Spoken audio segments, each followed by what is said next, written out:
It was supposed to be a peaceful weekend. Just me, the woods, and a couple of nights away from the noise of everyday life. I'd packed my gear carefully the night before. A sturdy tent, sleeping bag, camping stove, a couple of cans of beans, and a flashlight with fresh batteries. It wasn't an ambitious trip, just an escape into nature to unwind, get some fresh air, and take in the stillness of the trees. I arrived at the campsite late in the afternoon. The sun was hanging low in the sky, casting an orange glow over everything. I'd chosen this spot because it was remote, tucked far enough away from any major trails or campgrounds. I wanted peace, and I was willing to hike a little deeper into the forest to get it. Setting up camp was straightforward. I found a clear patch of ground, just big enough for the tent. The trees around me were tall, with thick trunks and dense leaves that blocked out a lot of the light. It was calm here, almost too calm. No breeze rustled the leaves, and the sounds of wildlife were strangely absent. It was unsettling, but I told myself that it was just my mind playing tricks. After all, I was in the middle of the forest, so silence was to be expected. By the time the tent was set up, it was starting to get dark.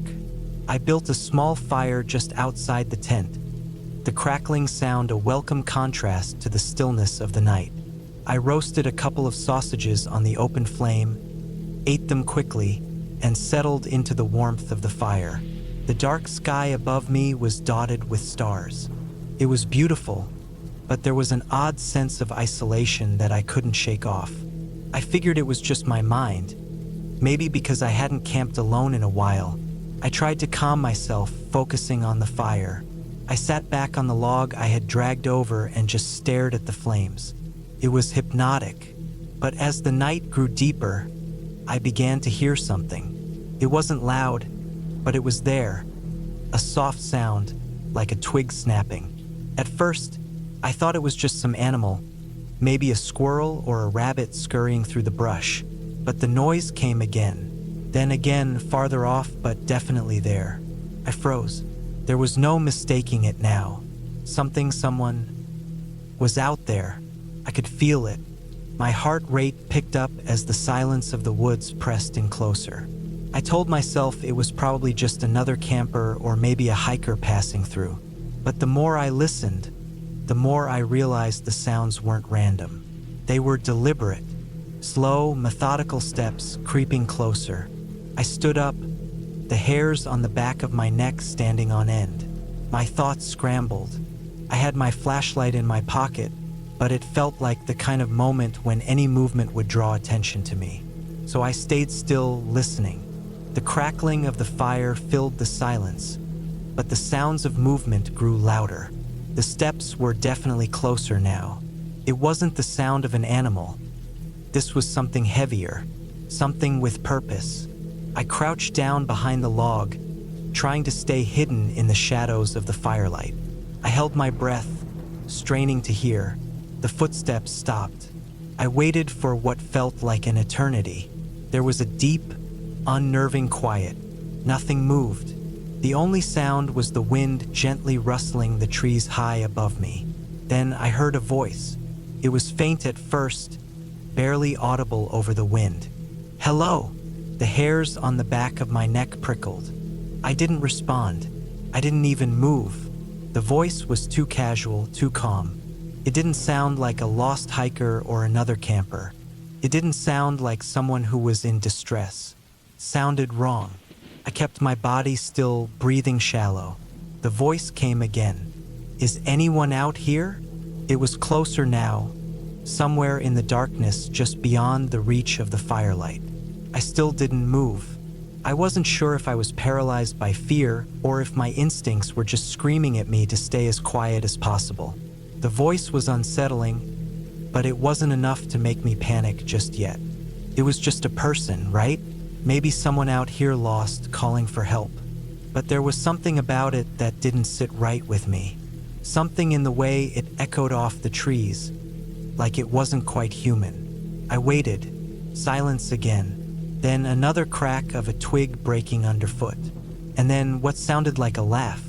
It wasn't loud, but it was dark, hollow, like a laugh from someone who had been alone too long. My heart skipped a beat. I shouldn't have been here alone. This was a mistake. The fire flickered, casting long shadows across the trees. I could feel the presence now. Whoever or whatever was out there was circling. They were waiting. For what, I couldn't be sure, but I had a bad feeling. I thought about the can of pepper spray in my bag, but it felt too far away, out of reach, and I couldn't tear myself from the spot behind the log. Then, as though they had grown tired of waiting, the figure moved. I saw something shift in the darkness, a shape against the trees, tall, thin, and moving at a steady pace toward my camp. My stomach twisted. The first instinct was to run, but where? I was deep in the woods. The closest exit was miles back through the winding trails, and I'd barely gotten a signal on my phone. There was no way I could outrun whoever this was. I couldn't think straight. I had to stay calm. The figure drew closer. I could see now that it wasn't a hiker or a camper. It was something different, dressed in dark clothes, a hood pulled low over their head. They were carrying something, but I couldn't make it out. It wasn't a flashlight or a camping tool. I watched them move closer until they were just at the edge of the firelight. They stopped. My heart pounded in my chest. For a moment, everything was silent again. I could see their face, pale and hidden in shadow. And then, to my horror, they looked directly at me. I held my breath.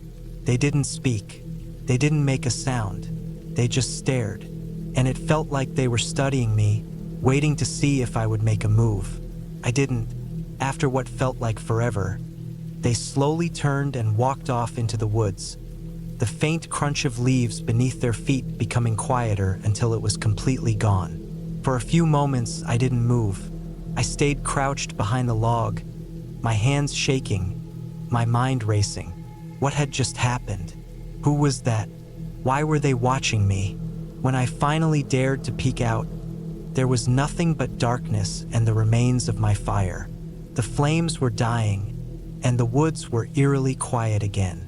But my heart was still pounding. I spent the rest of the night wide awake, trying to convince myself that I was overreacting.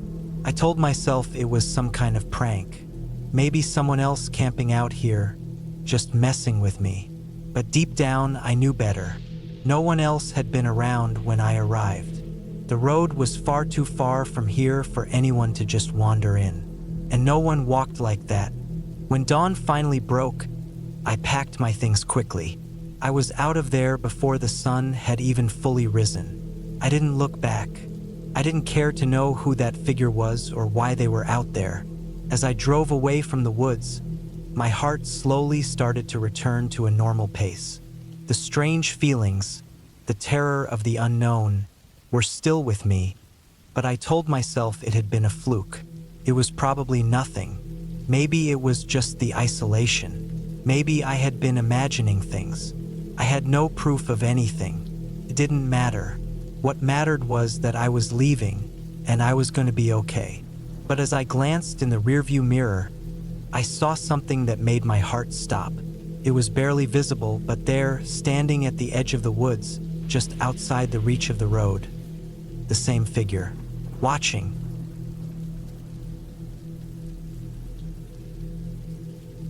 I had never been a fan of the outdoors. As a kid, the idea of camping always seemed like an adventure. But now, as an adult, the thought of being far from civilization made me uneasy.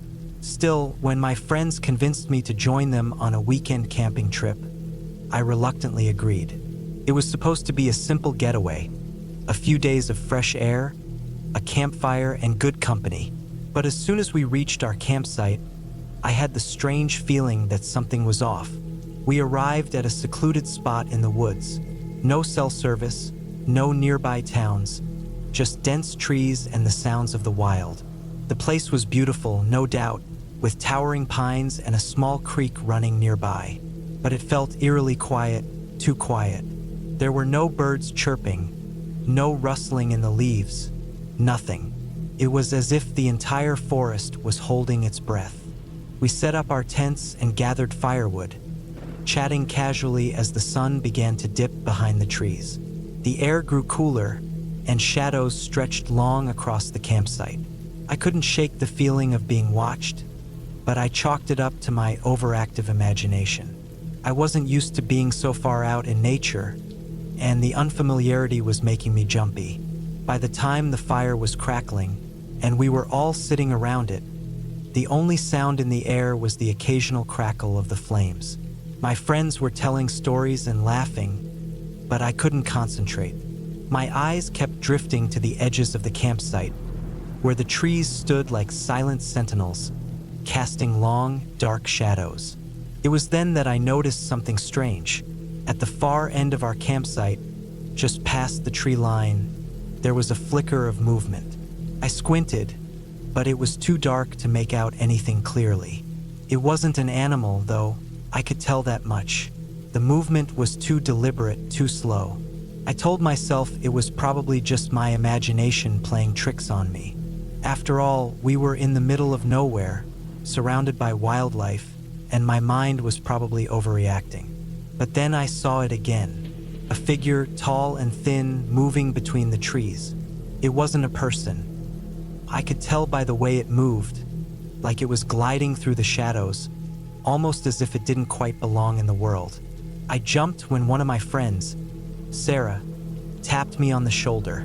I hadn't even realized she was standing beside me. "Are you okay?" she asked, noticing my wide-eyed expression. "Yeah, just looking at the trees," I muttered, shaking my head. "I thought I saw something." She laughed, but it didn't quite reach her eyes. "Probably just a deer or something. Relax, you're in the middle of nature. It's normal to get spooked."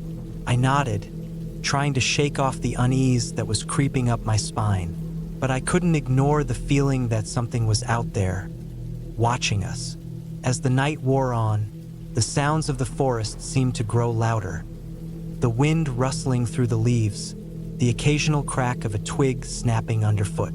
But no matter how hard I tried to focus on the conversation, I couldn't shake the feeling that we were not alone. Around midnight, we all started heading to our tents, one by one. I was the last to crawl into mine. The sound of the zipper echoed in the quiet night as I secured the flap and lay down on the sleeping bag. The fire was nothing more than a faint glow through the fabric, but the shadows seemed to stretch further now, as if they were reaching for me. I lay there for what felt like hours, tossing and turning, unable to sleep. Every rustle of leaves, every distant crack, made my heart race. I kept thinking about the figure I'd seen earlier, wondering if I was just imagining things or if there was something out there in the woods with us. Finally, I dozed off, exhaustion overpowering my fear. But it wasn't a restful sleep. Every few minutes, I would jolt awake, convinced I had heard something, only to find the campsite still and silent. Around 3 a.m., I was jolted awake again, this time by a loud crash, a branch snapping in the distance. My heart pounded in my chest as I sat up, straining to hear. There was no wind, no reason for a branch to snap like that. It sounded close, too close. I grabbed my flashlight and stepped outside my tent, my breath visible in the chilly air. The campsite was still and silent, but the trees, they looked different now. The shadows seemed deeper, the air colder. I scanned the forest with my flashlight, my pulse racing. There was nothing, no animals, no movement. But then, in the distance, I saw it again. The figure. It was standing motionless between two trees, barely visible in the darkness, but I could feel its presence. It wasn't moving this time, just standing there, watching. My stomach twisted with fear, and I stumbled back toward the fire pit, my mind racing. I debated waking the others, but then I heard a voice in my head, calm and rational, telling me not to make a fuss. It was probably just some weird animal or maybe even a person, lost in the woods. I wasn't sure what I was seeing, but it couldn't be real, right? I forced myself to walk back to my tent, my flashlight shaking in my hand. I crawled inside and zipped the flap shut, pulling the covers over my head. But the fear didn't leave.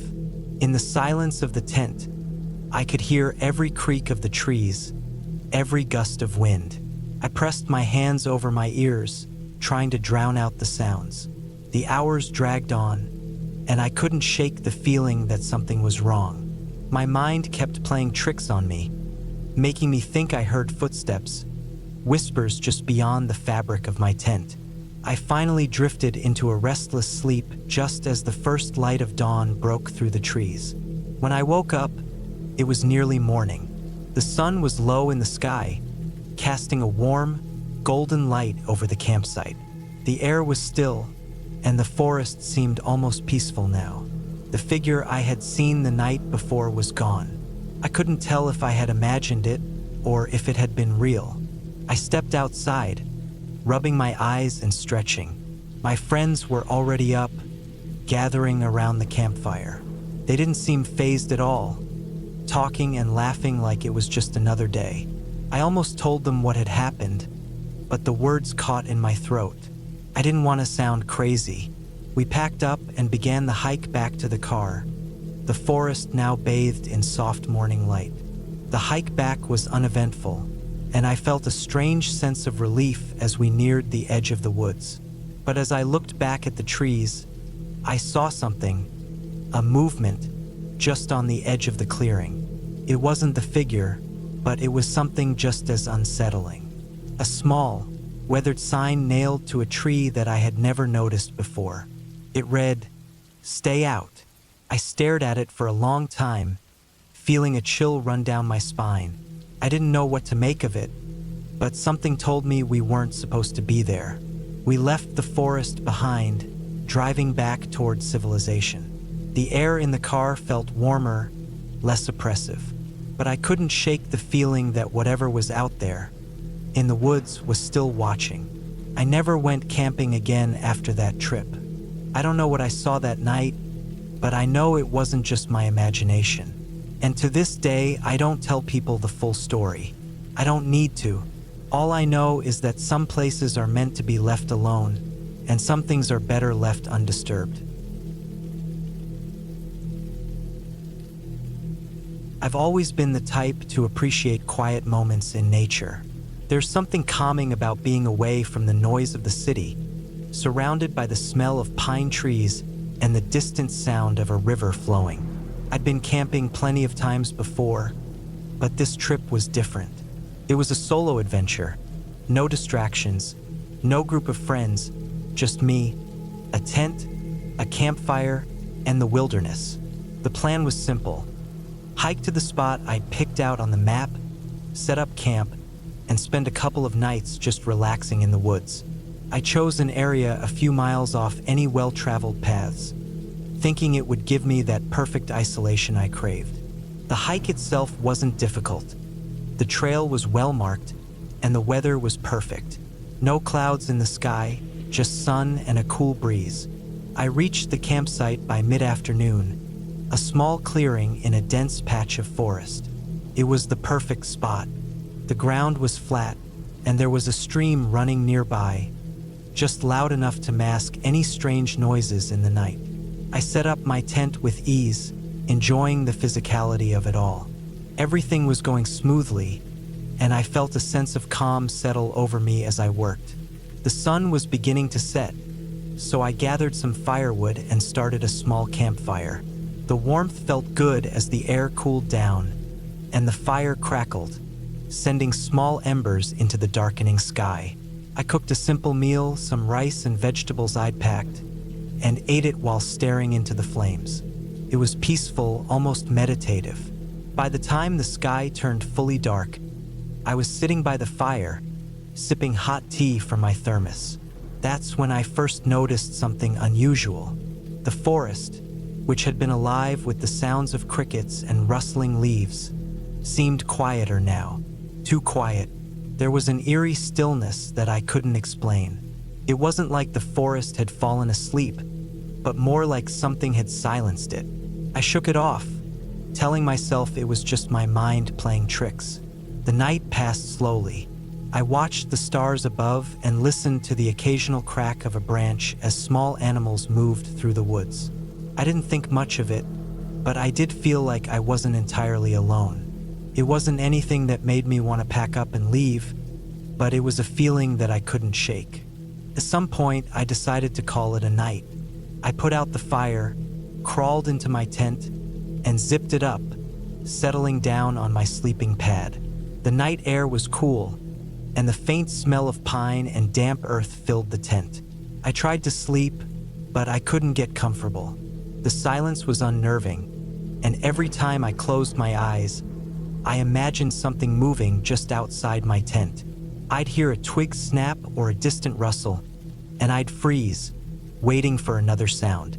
But nothing ever came. Around midnight, I finally managed to drift off into a restless sleep. I woke up to the sound of something tapping on my tent. It was subtle at first, barely more than a light tap, like something small and delicate brushing against the fabric. I lay there trying to make sense of it. I told myself it was just a branch swaying in the wind or a small animal moving nearby. I tried to ignore it and go back to sleep, but the tapping persisted. It was rhythmic now, like something was intentionally tapping against the tent. My heart started to race. It was impossible for a branch to tap like that. I slowly reached for my flashlight, gripping it tightly. I held my breath and waited. The tapping continued for a few more moments, then abruptly stopped. The silence returned, but it felt even heavier this time. I didn't dare open the tent. I stayed perfectly still, listening for any sound. The wind had picked up slightly, but there was no other noise, no more tapping. My mind was racing. Was it an animal? Maybe a raccoon or a deer? But why would it keep tapping like that? I couldn't shake the feeling that someone, or something, was out there. I eventually gathered enough courage to poke my head out of the tent, the flashlight beam sweeping over the ground. I saw nothing. The forest looked peaceful, bathed in the pale light of the moon. I couldn't help but feel a sense of unease wash over me. I quickly zipped the tent back up and lay down, my heart still pounding in my chest. I didn't sleep much after that. I kept my flashlight within arm's reach, listening to every little noise outside. The night dragged on, and with each passing hour, I felt the weight of the forest pressing down on me. When morning finally came, I was exhausted, but I was also relieved.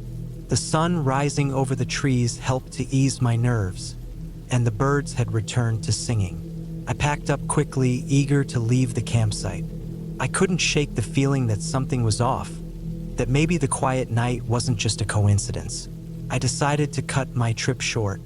I was ready to head back to civilization. As I hiked back down the trail, I couldn't help but glance over my shoulder every so often, just to make sure nothing was following me. But nothing ever did. When I finally reached my car, I felt a wave of relief. I put my gear in the trunk and got in, turning the engine over. As I drove away, I looked back one last time at the dense trees that lined the road. For the first time in my life, I felt truly unsettled by the woods. I couldn't explain what had happened, but I knew one thing: I wouldn't be returning there anytime soon. It wasn't until a few weeks later, when I was telling a friend about my camping experience, that I found out something strange. Apparently, there had been reports of people going missing in that area. Not many, just a few over the years, but it was enough to make me wonder if maybe there was more to my experience than I realized. Maybe there was something out there, something I didn't understand. I'll never know for sure, but what I do know is that I've never camped alone again, and I've made sure to stick to well-traveled paths. The wilderness can be beautiful, but sometimes it's better to keep your distance from the parts of it that don't quite feel right.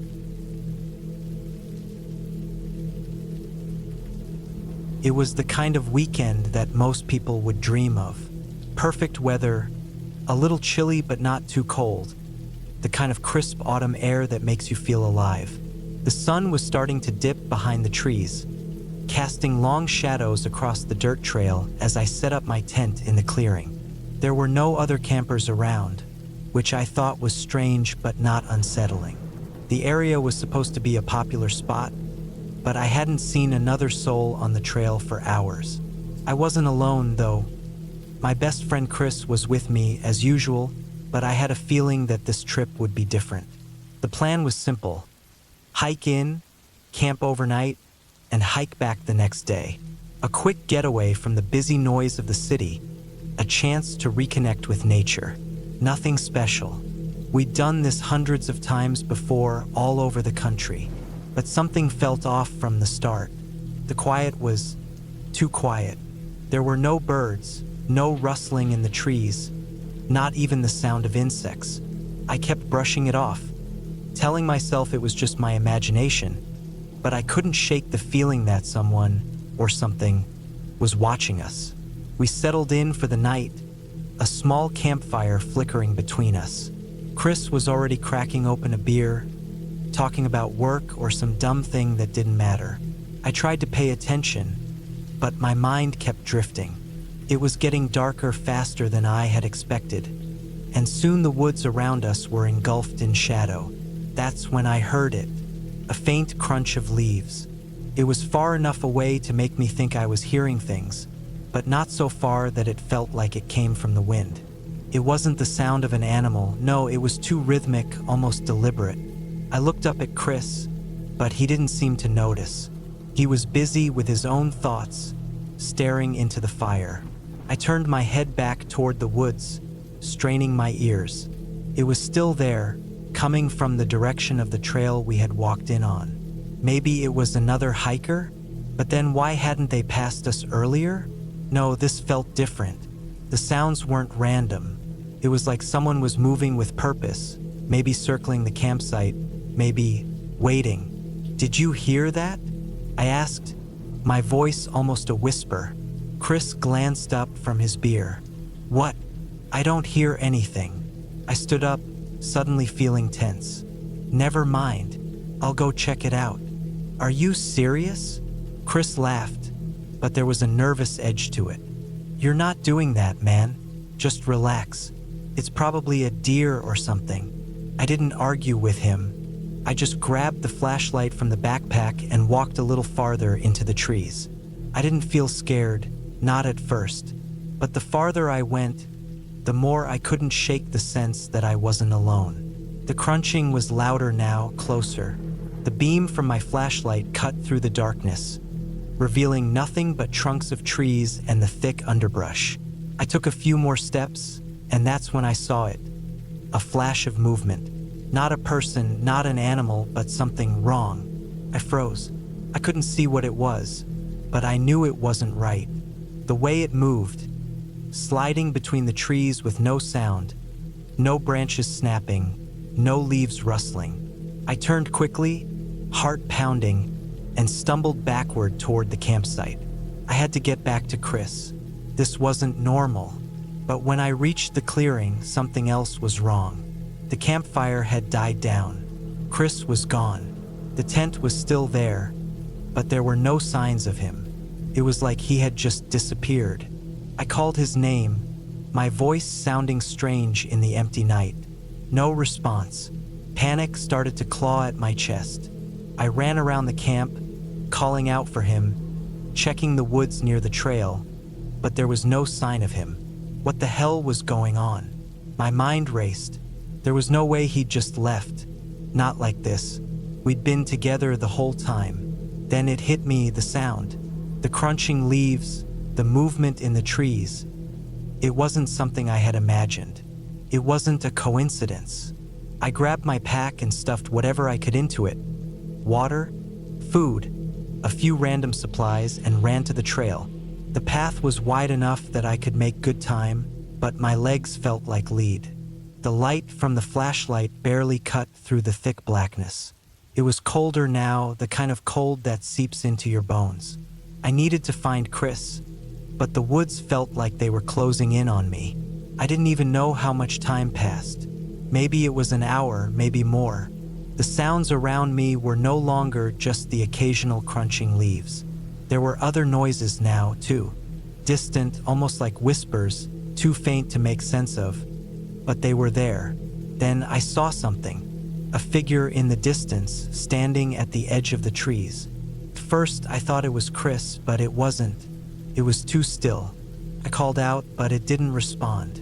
I took a step toward it, and it slowly turned and walked deeper into the woods. I hesitated. Should I follow? Should I run back to the campsite? I was torn, but something inside me told me I had to go after it. Without thinking, I started walking toward where the figure had disappeared. Every step felt like a mistake, every movement in the trees making my pulse race faster. The figure led me deeper into the woods, farther away from where we had camped. My flashlight was dim now, flickering, and the wind started picking up. I didn't know where I was going or what I was doing, but I couldn't stop myself. Finally, I stopped at the edge of a small clearing. The figure was gone, but I could hear breathing, slow and steady. I moved forward cautiously, the beam of my flashlight shaky in my hand. And then I saw him, Chris, but he wasn't right. His eyes were wide, unblinking, and his face was pale, almost lifeless. His clothes were torn, his hair matted with dirt and something darker. He was standing still, not moving, not speaking, just breathing like he was trapped in a trance. "Chris," I said, my voice trembling. I stepped closer, reaching out to him. He didn't respond. I grabbed his arm, and his skin was cold, colder than it should have been. I pulled him away from whatever was keeping him there. I didn't know what was happening, but I knew I couldn't leave him behind. I had to get him back to the camp, back to safety. Somehow, with every ounce of strength I had left, I dragged him through the woods, back toward the trail. Every so often, I'd glance over my shoulder, feeling like something was following us. It wasn't until we reached the edge of the clearing that Chris finally spoke. I'm sorry," he whispered, his voice hoarse, barely audible. I didn't know what to say. It didn't make sense. What had happened to him? What had been out there with us? We made it back to the campsite by the time the sun began to rise. The woods were quiet again, the sounds of the night retreating into the distance. The fire was still smoldering, and the air was cool and calm. I didn't look back as we packed up and left. When we got back to the car, Chris seemed different. He didn't speak much, and he kept looking over his shoulder, like he was afraid something would follow us home. I didn't know what had happened to him out there, but I knew it was something we would never talk about again. We left the campsite in silence, both of us lost in our thoughts. What I saw that night, the figure, the strange feeling in the air, the sound of the leaves moving, I couldn't explain it, but I knew one thing. I'd never set foot in those woods again, and I'd never camp in a place like that. Not in the woods, not in the dark. I never went camping again after that, and I haven't heard from Chris since. I don't know why I agreed to this trip. Maybe I wanted a break from everything. Work, my apartment, the constant noise of the city. Maybe I just wanted to prove to myself that I could still handle being alone in the wilderness, like I did when I was younger. But now, sitting here in the dark with nothing but the sound of the trees swaying around me, I regret every decision that led me to this place. I had picked a spot deep in the forest, miles away from any town, let alone another camper. It was supposed to be peaceful, just me, my tent, and nature. The drive up had been long, most of it on winding dirt roads that seemed to lead nowhere. By the time I reached my chosen camping spot, the sun was already dipping below the tree line. I rushed to set up my tent before darkness completely swallowed the forest. First, everything was fine. I built a small fire, cooked a simple meal, and sat back to enjoy the silence. The quiet was different here, deeper than anything I had ever experienced. In the city, there's always a hum, traffic, people, the distant wail of a siren. Out here, The only sound was the occasional rustling of leaves and the crackling of my fire. I told myself it was peaceful, but I think I knew even then that it felt wrong. I tried to sleep early, but the ground was uneven, and every noise outside the tent made me snap awake. At first, I convinced myself it was just animals. The forest was full of them. Raccoons, deer, maybe even a bear in the distance. But sometime around midnight, I heard something that didn't fit. Footsteps. Slow, deliberate, and too heavy to belong to any animal that should be out here. I held my breath and listened. The footsteps stopped. I told myself it was my imagination, the way silence can play tricks on the mind. But then, just as I started to relax, I heard it again, closer this time. My hand went to the knife I had packed.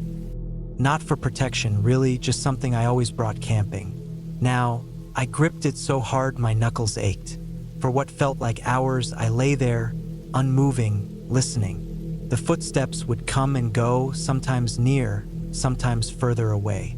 At some point, exhaustion must have taken over, because the next thing I knew, the sun was rising, casting golden light through the thin fabric of my tent. I convinced myself it had been an animal after all, or maybe even just my imagination. I almost laughed at how ridiculous I had been.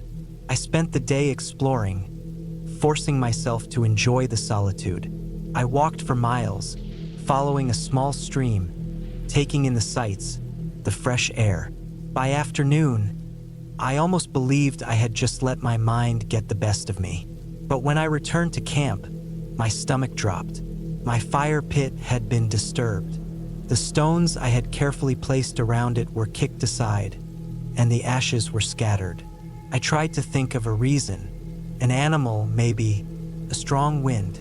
But deep down, I knew neither of those explanations made sense. Someone had been here while I was gone. I checked my supplies. Everything was still there. My food, my gear, even my knife, right where I had left it inside the tent.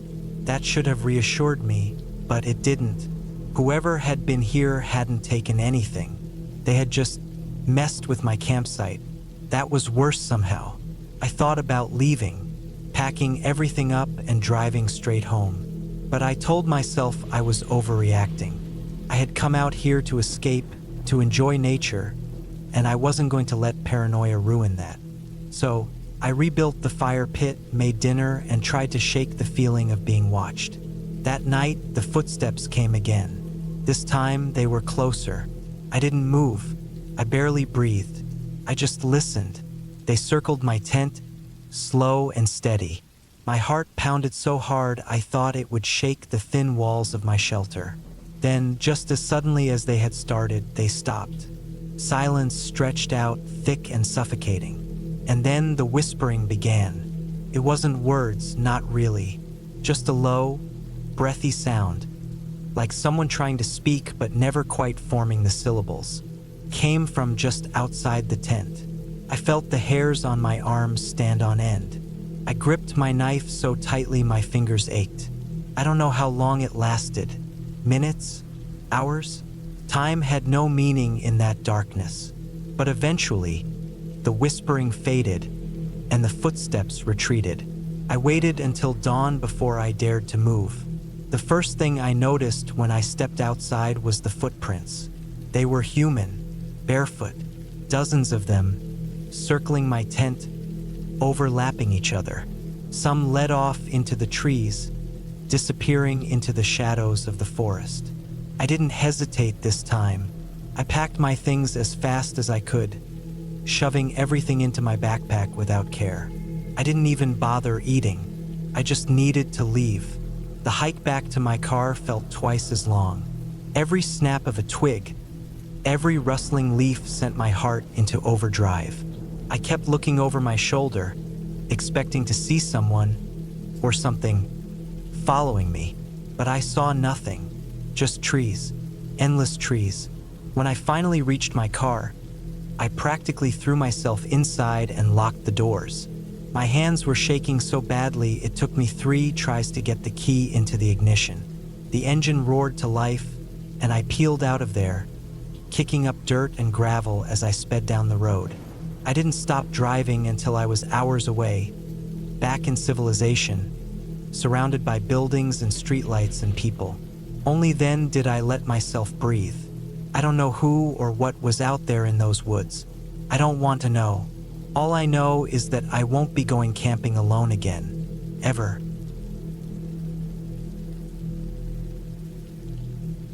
I always loved the idea of camping alone. It was something about the solitude, the quietness of the woods, the feeling of being cut off from the world that called to me. But after what happened, I don't think I'll ever set foot in the wilderness again.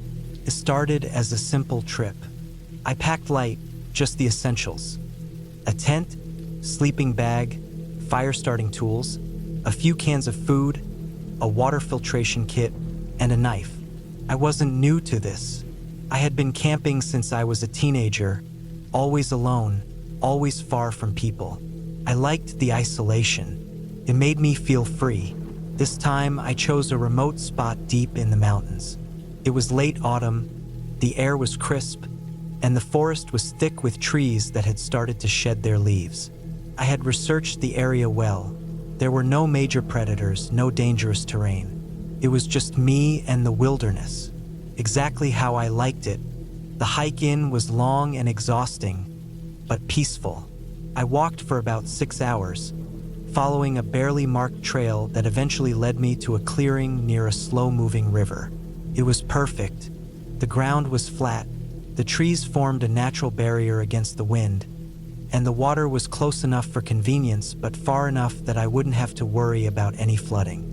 I set up my tent, gathered some firewood, and by the time the sun was setting, I had a small fire crackling, warming my hands as I stared out into the darkening woods.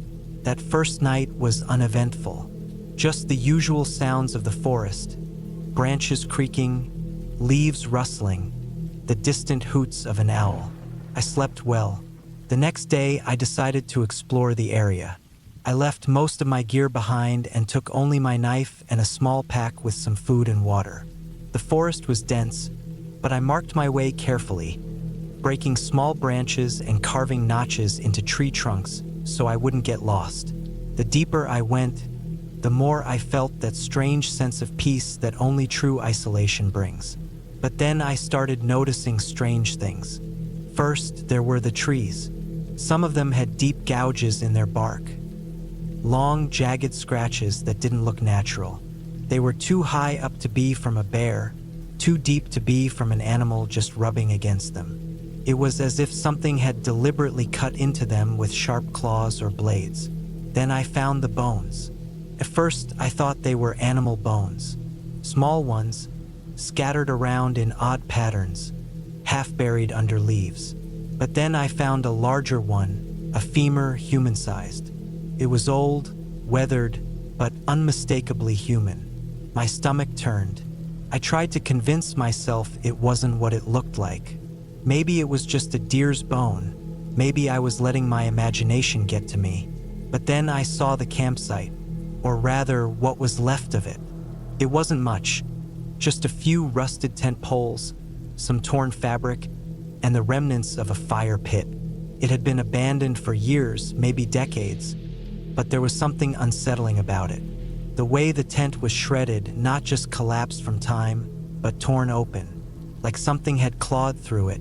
And the fire pit, it was filled with bones, blackened, charred. Something happened here. I felt exposed standing there, like something was watching me. The hairs on the back of my neck stood up, and a deep, gut-wrenching feeling of dread settled in. I needed to leave. Now, I turned and retraced my steps as quickly as I could, following my markers back to camp. But the forest felt different now. The trees seemed closer together, the shadows darker. Every sound made me jump. Every rustling leaf sent my heart racing. I moved fast, too fast, tripping over roots, scratching my arms on low-hanging branches. But I didn't stop. By the time I made it back to my tent, I was sweating despite the cold air. I collapsed by the fire, trying to calm my breathing, trying to convince myself I was overreacting. It was just an old campsite, nothing more. But then I noticed something that made my blood run cold. My gear had been moved. Not a lot, just small things. My knife wasn't where I left it. My food bag was unzipped when I was sure I had sealed it. My sleeping bag was slightly unrolled. It was subtle, almost unnoticeable. But I knew I didn't do this. Someone had been here. The night that followed was the longest of my life. I didn't sleep. I sat by the fire with my knife clutched in my hand, ears straining for any sound. The forest was too quiet. The normal nighttime sounds, bugs, birds, distant rustling, were gone. It was just silence. Then I heard it, a soft crunching sound, like a footstep on dry leaves. Close, too close. I didn't move. I barely breathed. My eyes scanned the darkness, searching, waiting. Another step, then another, just beyond the firelight. I couldn't see anything, but I felt it. Someone was there. Then nothing. Minutes passed, then hours. I stayed awake until the first light of dawn began to creep through the trees. As soon as I could see, I packed my gear as fast as I could. I didn't care about breakfast, didn't care about leaving things behind. I just needed to get out of there. The hike back felt even longer than before. Every step, I expected to hear footsteps behind me, expected to see something in the trees, but I never did. By the time I reached my car, I was exhausted, my legs aching, my hands shaking. I threw my pack into the back seat and locked the doors before even starting the engine. As I drove away, I glanced in the rearview mirror one last time. There, at the tree line, half hidden in the shadows, was a figure. Tall, motionless, watching me. I never went back, never will. I was looking forward to the trip for weeks.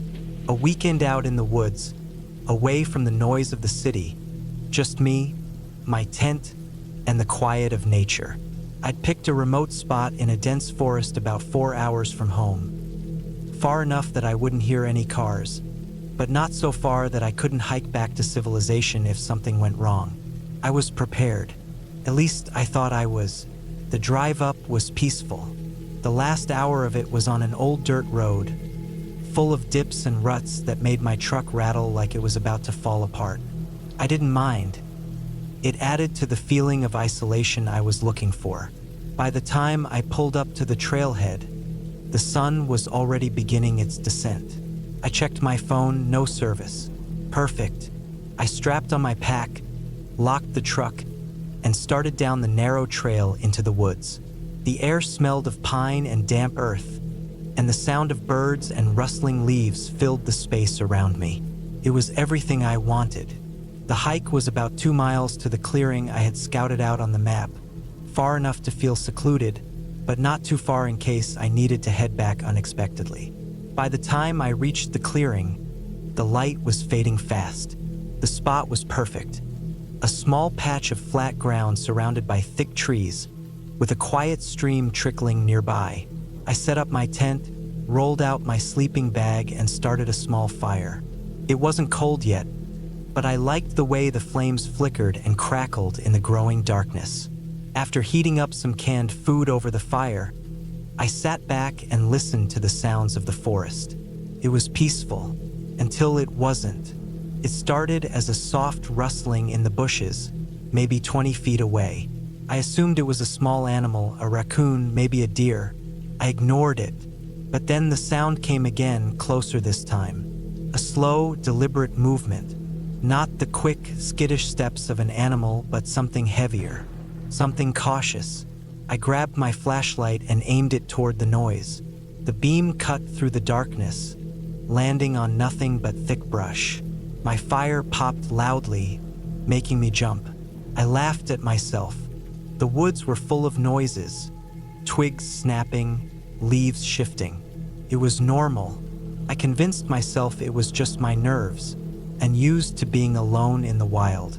Still, I kept the flashlight close as I crawled into my tent and zipped it shut. The fire outside cast flickering shadows against the fabric, creating shapes that moved and twisted. I lay there listening, every tiny sound amplified in the silence. Eventually, exhaustion won over my nerves, and I drifted off. I don't know how long I slept before I woke up to a sound that made my stomach drop. A footstep, a real, unmistakable footstep, just outside my tent.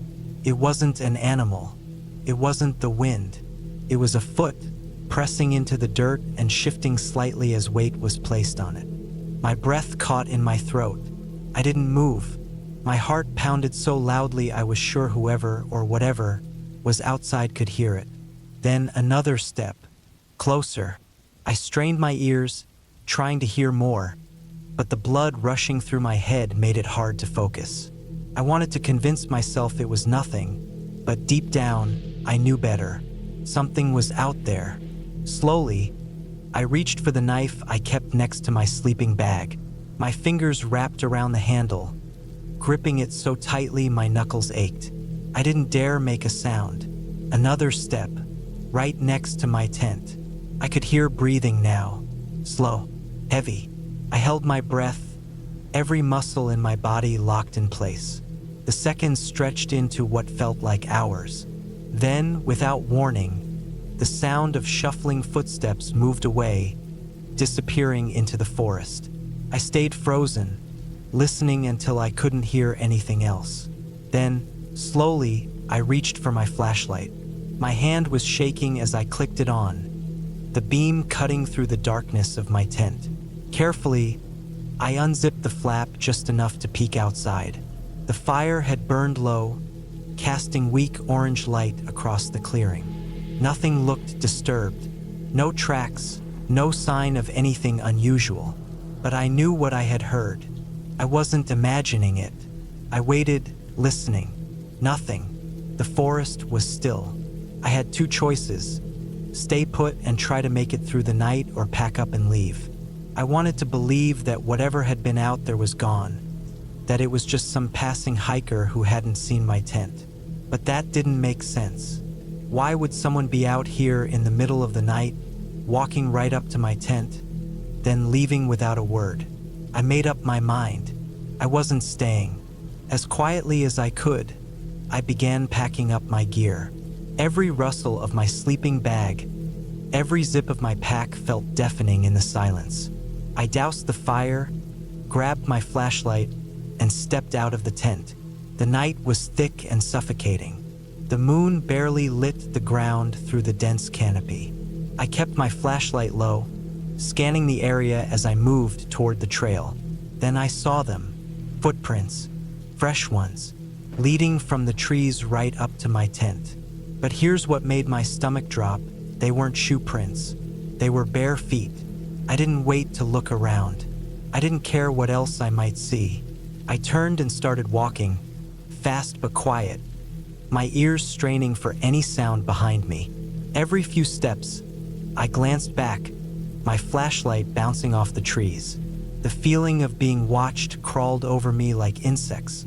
The hairs on my arms stood up, my skin prickling with the overwhelming sensation that something was just beyond my sight, standing in the darkness, waiting. Then I heard it, a whisper, too low to make out words, but close, too close. I broke into a run. The trail was narrow, my flashlight shaking wildly in my grip. Branches clawed at my arms, my feet stumbling over roots and rocks. I didn't care. I just had to reach my truck. Finally, after what felt like an eternity, I saw it. My truck was still there, sitting in the dark like a beacon of safety. I ran to it, fumbling with the keys, my hands slick with sweat. I yanked the door open, jumped inside, and locked the doors. My breathing was ragged as I shoved the key into the ignition and turned it. The engine roared to life. Headlights flooded the trailhead, casting long shadows through the trees. My eyes scanned the woods, searching, dreading. But I saw nothing. I didn't wait. I threw the truck into reverse, tires spinning on the dirt as I backed out onto the road. As I turned, My headlights swept over the trail entrance one last time, and that's when I saw it. A figure just at the edge of the trees, standing completely still, watching me. I didn't stop. I didn't breathe. I just drove, fast, faster than I should have. The road twisting and narrow, my tires skidding on loose gravel. I didn't care. I needed to get away. I didn't stop driving until I was miles away, back on paved roads, the safety of civilization creeping back around me. Only then did I let myself breathe, let myself think. I still don't know who or what was out there that night. I don't want to know, but I do know one thing. I'm never camping alone again. The sun was dipping low, casting long shadows across the forest as I pulled my car into the small, gravel parking area at the edge of the woods. The air was crisp, the kind of cold that bites at your nose and makes your breath visible. I had been planning this camping trip for weeks, a solo adventure to clear my head. Life had been a whirlwind of stress. Work, bills, relationships, all of it piling up until I felt like I was drowning. This was my escape, my chance to breathe again. I grabbed my backpack from the trunk, heavy with supplies. A tent, a sleeping bag, a small stove, food, water, and a few other essentials. The ranger at the entrance had warned me that the campsite was a good 2-hour hike from the parking lot, deep in the woods. He'd mentioned something about bears in the area, but I wasn't too worried. I had bear spray, and besides, I'd camped before. I knew how to handle myself. The trail was narrow, barely visible in places, with roots and rocks jutting out like nature's booby traps. The forest was alive with sounds, birds chirping, leaves rustling, the occasional snap of a twig underfoot. It was peaceful, but there was something else too, something I couldn't quite put my finger on. Feeling like I was being watched. I shook it off, chalking it up to nerves. I was alone after all, and the woods could play tricks on your mind.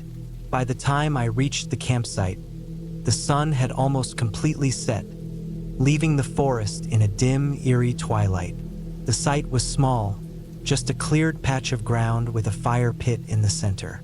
I set up my tent quickly, my fingers numb from the cold, and started a fire. The flames crackled and popped, casting flickering shadows on the trees around me. I sat close, warming my hands, and ate a simple meal of canned beans and bread. Night fell fast, and with it came a deep, impenetrable darkness. The fire was the only source of light, and beyond its reach, the forest was a black void. The sounds of the day had faded, replaced by the occasional hoot of an owl or the distant howl of a wolf. I tried to relax, to enjoy the solitude, but that feeling from earlier was back, stronger now. My skin prickled, and I found myself glancing over my shoulder, half expecting to see someone, or something, standing there. I told myself it was just my imagination, that I was letting the isolation get to me. But then I heard it, a sound that made my blood run cold. It was faint at first, almost like the wind, but as I listened, it became clearer. Footsteps, slow, deliberate, crunching on the dry leaves and twigs. My heart raced, and I gripped the bear spray tightly, my eyes scanning the darkness. The sound was coming from the trees to my left, just beyond the firelight. I stood up slowly, my legs trembling, and called out, "Hello!" My voice sounded small, swallowed by the vastness of the forest. There was no response, just the continued crunch of footsteps. I took a step back, my mind racing. Was it an animal, a bear, or something else? The footsteps stopped abruptly, and for a moment, there was silence.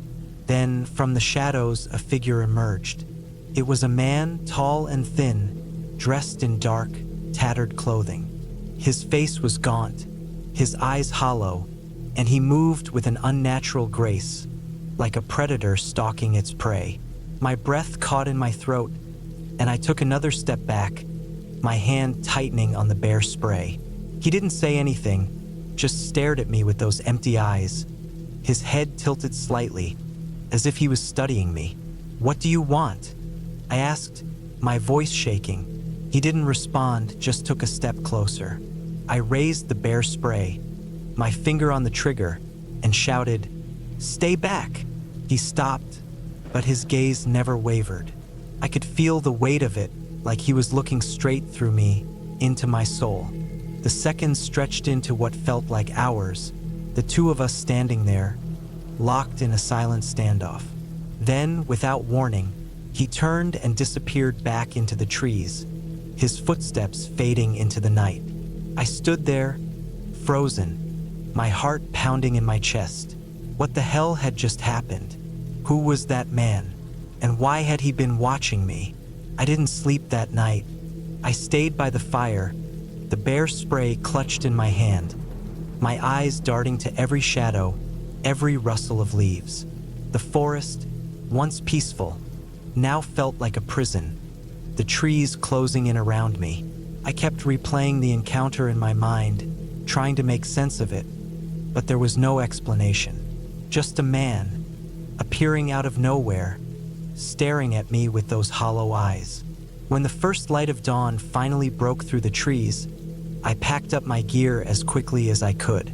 My hands were shaking, and I kept glancing over my shoulder, half expecting to see the man standing there, watching me. The hike back to the car felt endless, every sound making me jump, every shadow making my heart race. But I made it, and as I drove away, I felt a wave of relief wash over me. I didn't tell anyone about what happened. Who would believe me? A man in the woods, staring at me with empty eyes. It sounded like something out of a horror movie. But I couldn't shake the feeling that I had narrowly escaped something terrible, something I couldn't even begin to understand. Weeks passed and life returned to normal. Work, bills, relationships, all the things I had been trying to escape came rushing back. But that feeling, that sense of being watched, never left me. It was always there, lurking in the back of my mind, a constant reminder of that night in the woods. Then, one evening, as I was walking home from work, I saw him, standing across the street, under the glow of a streetlight, was the man from the forest. He was dressed the same, his hollow eyes fixed on me, his head tilted in that same unnerving way. My heart stopped, and I froze, my mind racing. How was this possible? How had he found me? I turned and ran, my feet pounding the pavement, my breath coming in short, panicked gasps. I didn't look back, didn't stop until I was safely inside my apartment, the door locked behind me. I leaned against it, my chest heaving, my mind a whirlwind of fear and confusion. That night, I didn't sleep. I sat by the window, staring out into the darkness, the bear spray clutched in my hand.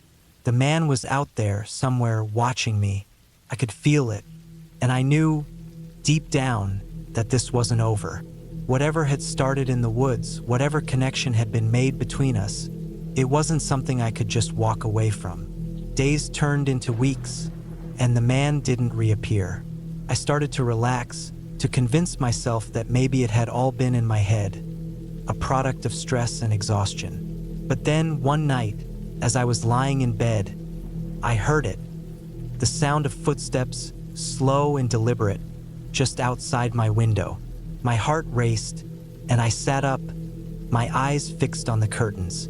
The footsteps stopped, and for a moment, there was silence. Then a soft tap on the glass. I didn't move, didn't breathe. The tap came again, louder this time, and then again, and again, until it was a steady rhythm like a heartbeat. I grabbed my phone, my hands shaking, and dialed 911. The operator's voice was calm, reassuring, but it did little to ease the terror that had taken hold of me. The police arrived quickly, their sirens cutting through the night. They searched the area, but found nothing. No footprints, no sign of anyone having been there. They asked me questions, trying to piece together what had happened, but I had no answers. Just a feeling, a deep, unshakable sense of dread. After that night, I moved. I packed up my things and left the city, hoping to put as much distance between myself and the man as possible. But no matter where I went, that feeling followed me. The sense of being watched, of being hunted. It was always there, a constant reminder that I wasn't safe, that I would never be safe. Years have passed since that night in the woods, and I've tried to move on, to forget. But some things you can't forget. Some things stay with you, buried deep in your mind, waiting to resurface. And every now and then, when I'm alone, when the world is quiet, I hear it. The sound of footsteps, slow and deliberate, just outside my door. And I know deep down that he's still out there, watching, waiting. The ending is clear. I survived, but the experience left a permanent mark on me. The man in the woods, whoever he was, became a part of my life, a shadow that I could never shake. I've learned to live with the fear, to carry it with me, but it's always there, a reminder of how fragile our sense of safety really is. And though I've never seen him again, I know he's out there, somewhere, waiting for the next person to wander too far into the woods.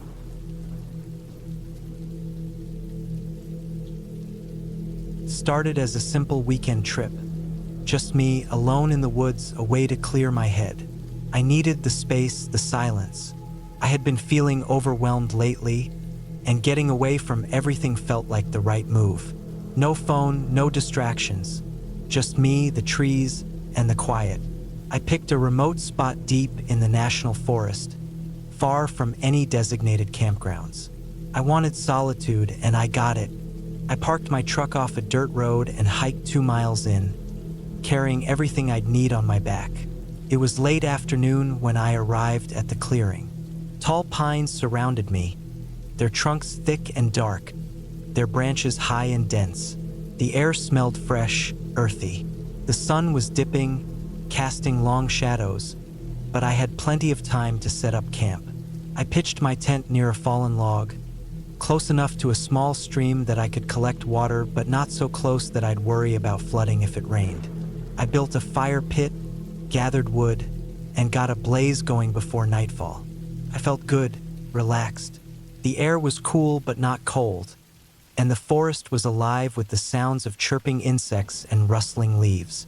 After eating, I sat by the fire, staring into the flames, letting my thoughts drift. I wasn't scared. I had camped alone before. The woods weren't dangerous if you knew what you were doing. I had a knife, a hatchet, and even a small revolver just in case. I wasn't worried about animals. Most stayed away from humans, and I had hung my food high in a tree to keep bears uninterested. It wasn't until I crawled into my tent that I felt the first twinge of unease. The forest was too quiet. The usual night sounds, crickets, owls, the occasional rustling of small animals, had faded. I told myself it was just my imagination, that I was reading too much into it. I turned onto my side, closed my eyes, and forced myself to relax. I woke up suddenly. I didn't know what time it was, but my fire had burned low, just glowing embers now. Something had woken me. A sound, a feeling, I wasn't sure. I held still, listening, my breath shallow. Then I heard it. Footsteps. Slow. Deliberate. Not an animal, not the random noise of the forest. These were human. Careful. Purposeful. My first thought was that I had stumbled into someone else's hunting spot. Maybe a poacher or another camper. But who hikes miles into the forest just to walk around someone's tent in the middle of the night? I stayed quiet, listening. The footsteps stopped. A long silence. Then breathing. Low, steady. Close. Just outside my tent. My heart slammed in my chest. I reached slowly for my knife, gripping it tightly. I wanted to unzip the tent, to look, but something in me hesitated. If I stayed quiet, maybe whoever it was would move on. Minutes passed. Then, just as slowly as they had come, the footsteps receded, fading into the trees. I waited. 5 minutes. 10. Nothing. Finally, I let out a slow breath, my body tense. Maybe it was just some hunter passing through. Maybe they hadn't even noticed my tent. I told myself that over and over, but I barely slept the rest of the night.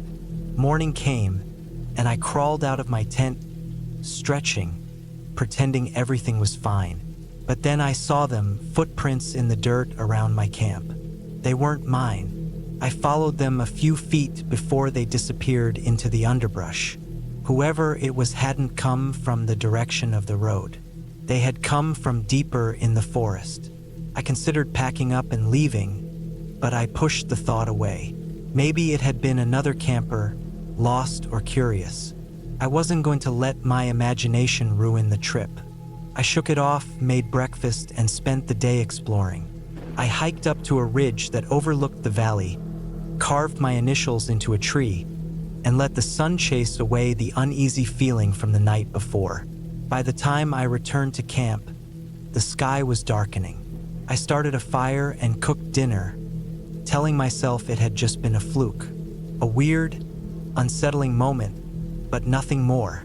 I ate, listened to the fire crackle, and watched the stars blink into existence. Then I saw it. Across the fire, just beyond the trees, something moved, a shadow shifting between the trunks. My breath caught. It wasn't an animal too tall, too deliberate in its movement. I gripped my knife, my pulse hammering in my ears. I forced myself to stand, to act like I wasn't scared. I stoked the fire, making it bigger, brighter. If someone was out there watching me, they'd know I wasn't an easy target.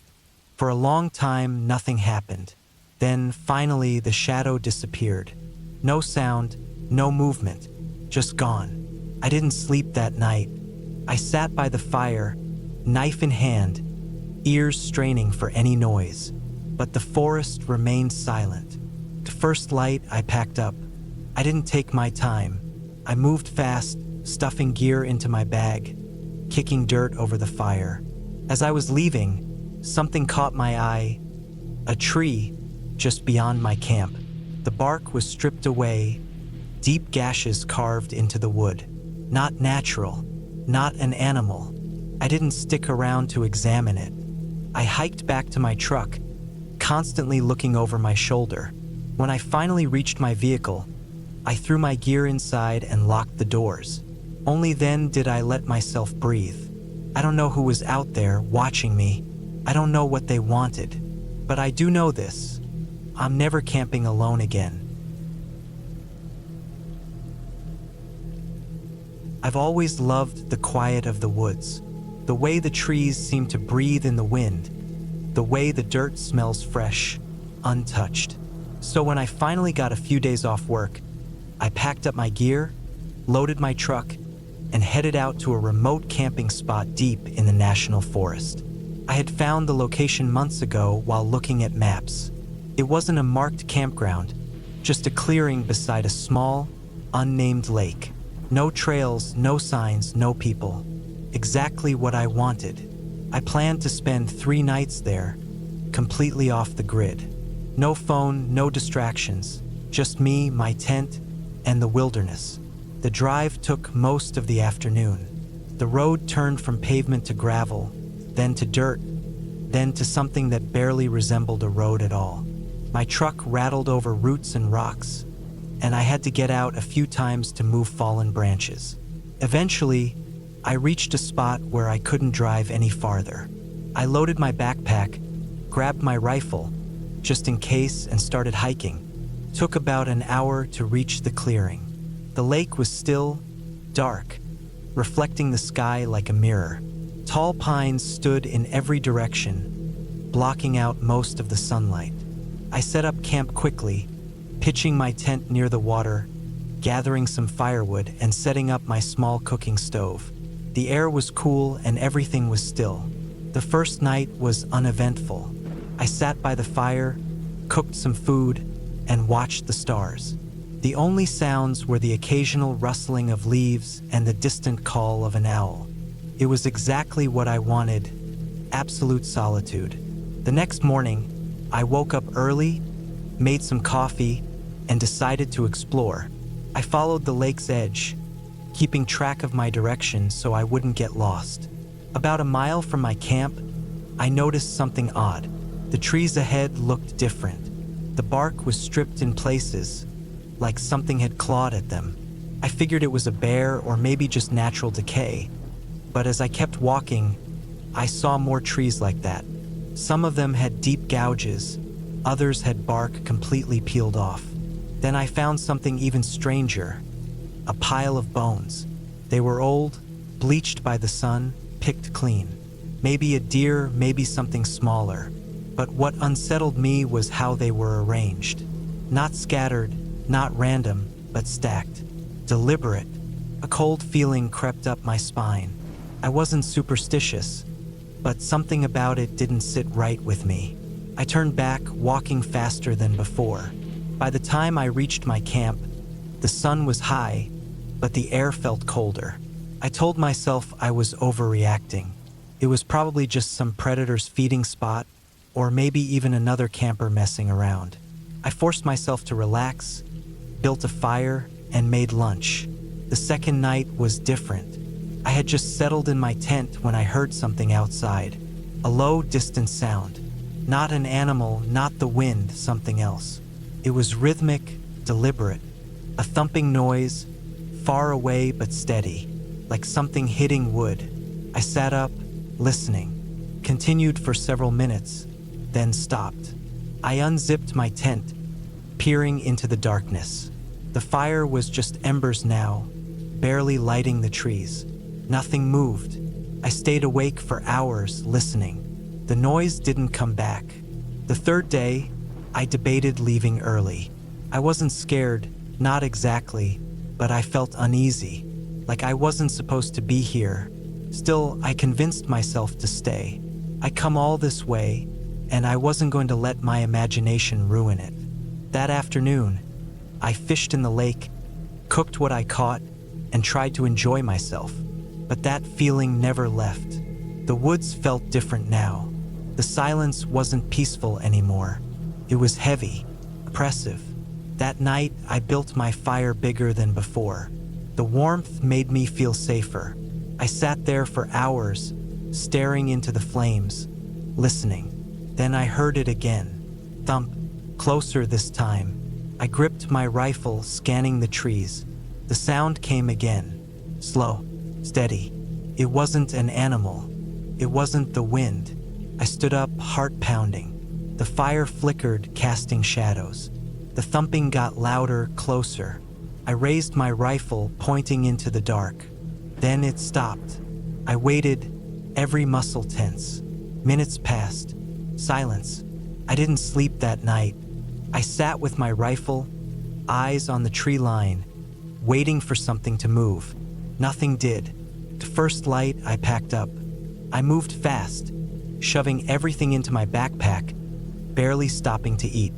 I didn't care about leaving a perfect campsite. I just wanted to get out. The hike back felt longer than before. Every sound made my skin crawl.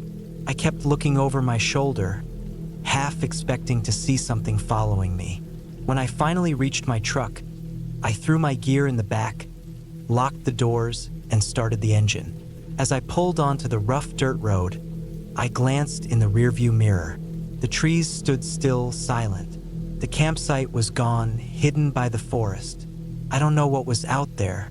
I don't want to know. I haven't been camping since. I don't know why I ever thought camping alone was a good idea. Maybe I wanted to prove something to myself, or maybe I just needed to get away from everything for a while. Either way, I packed up my gear, filled my backpack with supplies, and set off into the woods for what I thought would be a peaceful weekend away from the noise of the world. It wasn't. The hike in was uneventful. The trail was well marked, the air was crisp, and the sun cast long golden rays through the trees. I found a clearing beside a slow-moving stream and decided it was as good a spot as any to set up camp. I pitched my tent, gathered firewood, and cooked a quick meal on my small camping stove. Everything felt perfect. That first night, I fell asleep listening to the sound of the water trickling over the rocks, feeling more at peace than I had in months. The second day was when things started to feel off. I woke up early and decided to go on a short hike to explore the area. I followed the stream for a while, then veered off into the woods, figuring I'd loop back after an hour or so. But the forest was dense, and it wasn't long before I realized I had no idea where I was. I wasn't panicked yet. I had my GPS and a map, and I knew if I just retraced my steps, I'd find my way back. Only my footprints were gone. The forest floor was soft with damp leaves, and I could have sworn I left a clear trail behind me. But when I turned around, the ground looked untouched, like I had never walked there at all. I shook it off, blaming my nerves, and used my GPS to guide me back to camp. By the time I saw my tent again, I felt stupid for even worrying. That night, I sat by the fire and tried to shake the uneasy feeling. The woods were quiet, too quiet. No wind rustling the leaves, no distant animal sounds, just an unnatural stillness that made my skin crawl. I tried to ignore it, convincing myself that I was overthinking things. I forced myself to eat, then crawled into my tent, zipping myself inside my sleeping bag. At some point in the middle of the night, I woke up. I didn't know why at first. Then I heard it, a slow, deliberate sound, something moving just outside my tent. It wasn't an animal. I knew that right away. Animals move with urgency, darting through the woods or shuffling through leaves. This was different. It was slow, measured. Footsteps, human footsteps. I held my breath, listening as the steps circled my tent. Whoever it was, they weren't in a hurry.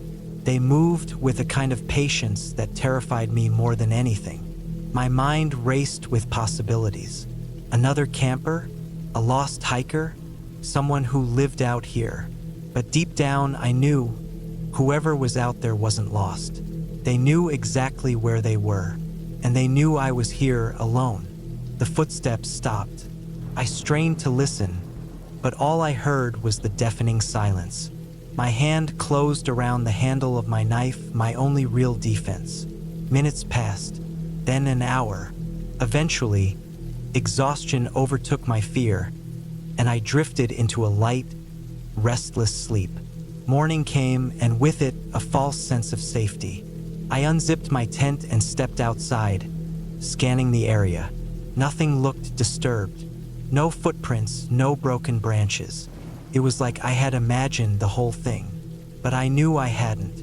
I made the decision right then. I was leaving. I packed up as quickly as I could, stuffing everything into my backpack without bothering to organize it. I wanted to be out of those woods before nightfall. I was only a few miles from my car, a couple of hours hike at most. I could make it, but then I saw something that stopped me cold. On a tree, not 20 feet from my tent, was a fresh carving in the bark. A simple, deep slash. It hadn't been there yesterday. Someone had marked that tree, and they had done it while I was sleeping. I didn't think. I just ran. I grabbed my bag and sprinted down the trail, my heart pounding so hard it felt like it might explode. I didn't look back. I didn't stop. I just ran, following the familiar twists and turns of the trail until, finally, I saw my car waiting for me at the trailhead. I didn't waste a second. I threw my gear into the back, jumped in, and locked the doors. My hands were shaking as I started the engine. As I pulled away, I looked in the rearview mirror, half expecting to see someone standing at the edge of the trees, watching me go. But there was nothing, just the empty trail and the dense, dark woods beyond. I don't know who was out there that night. I don't know what they wanted or why they didn't do anything more than watch. But I do know one thing: I will never go camping alone again. I've always loved camping. There's something about being out in the wild, away from the noise and stress of everyday life that makes me feel free. No schedules, no phones buzzing, just me and nature. So when I had a long weekend off work, I decided to head deep into the woods alone, miles from the nearest town. I picked a spot I had visited a few times before, a place near a slow-moving river surrounded by dense trees. It wasn't an official campsite, no picnic tables, no bathroom facilities, just raw wilderness. That's what I wanted.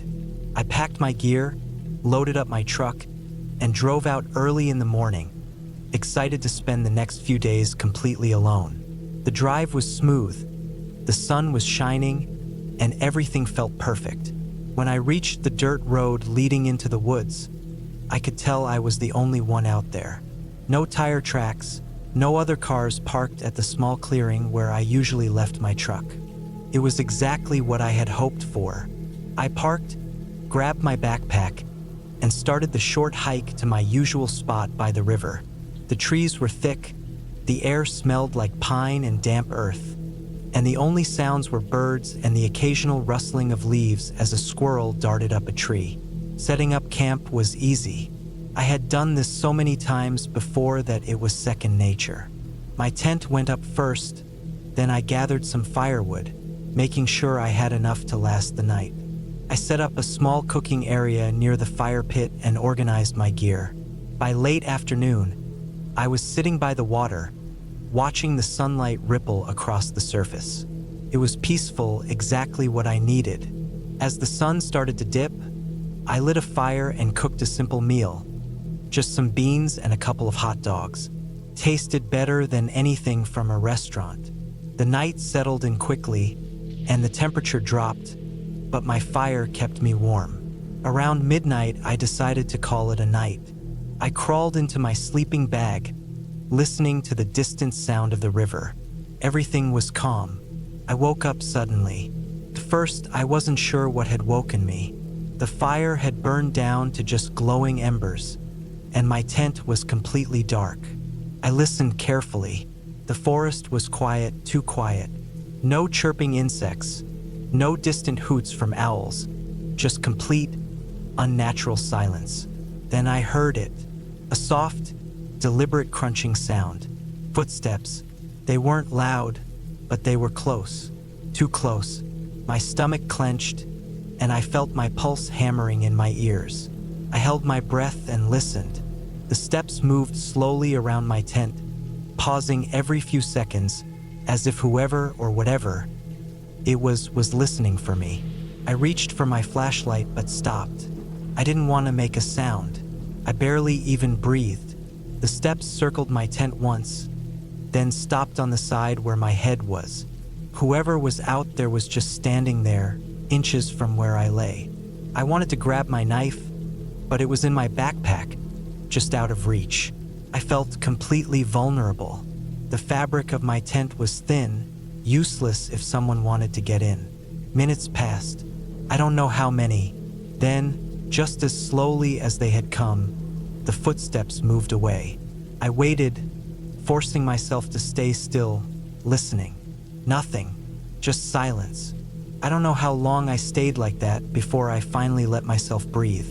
I didn't sleep the rest of the night. When morning came, I unzipped my tent carefully and stepped outside. The first thing I did was check the ground around my campsite. There were footprints, large ones, not boots, not shoes, bare feet, and they had circled my tent multiple times. My gut told me to pack up and leave immediately, but I tried to convince myself it was just some drunk hiker who had wandered too far. Maybe some local messing with campers for fun. Still, the idea of someone walking around the forest barefoot in the middle of the night made my skin crawl. I told myself I'd stay one more night. I didn't want to let paranoia ruin my trip. I spent the day fishing and exploring, trying to shake off the unease. By the time evening rolled around, I was exhausted but still on edge. That night, I built my fire bigger, hoping the light would keep anyone away. I even kept my knife close, right next to my sleeping bag. I forced myself to relax, watching the flames, listening to the distant hoot of an owl. The forest felt normal again. Then, deep in the woods, I heard it. A whistle. Not a bird. Not the wind. A human whistle, long and slow. It came from somewhere beyond the trees. In the same direction the footsteps had disappeared to the night before. I froze. My mind raced. No one should be out here. No one but me. Then another whistle, closer this time. I grabbed my knife and my flashlight. I wasn't gonna sit in my tent and wait this time. I scanned the trees, shining my light into the darkness. Nothing. The whistling stopped. The fire crackled, and for a moment, everything was still. Then, just outside the glow of my fire, I saw something move, a shape just barely visible in the darkness. I stood up, heart pounding. "Who's there?" I shouted. Silence. Then soft footsteps retreating into the trees. I didn't wait any longer. I grabbed my essentials, my knife, flashlight, car keys, and left everything else behind.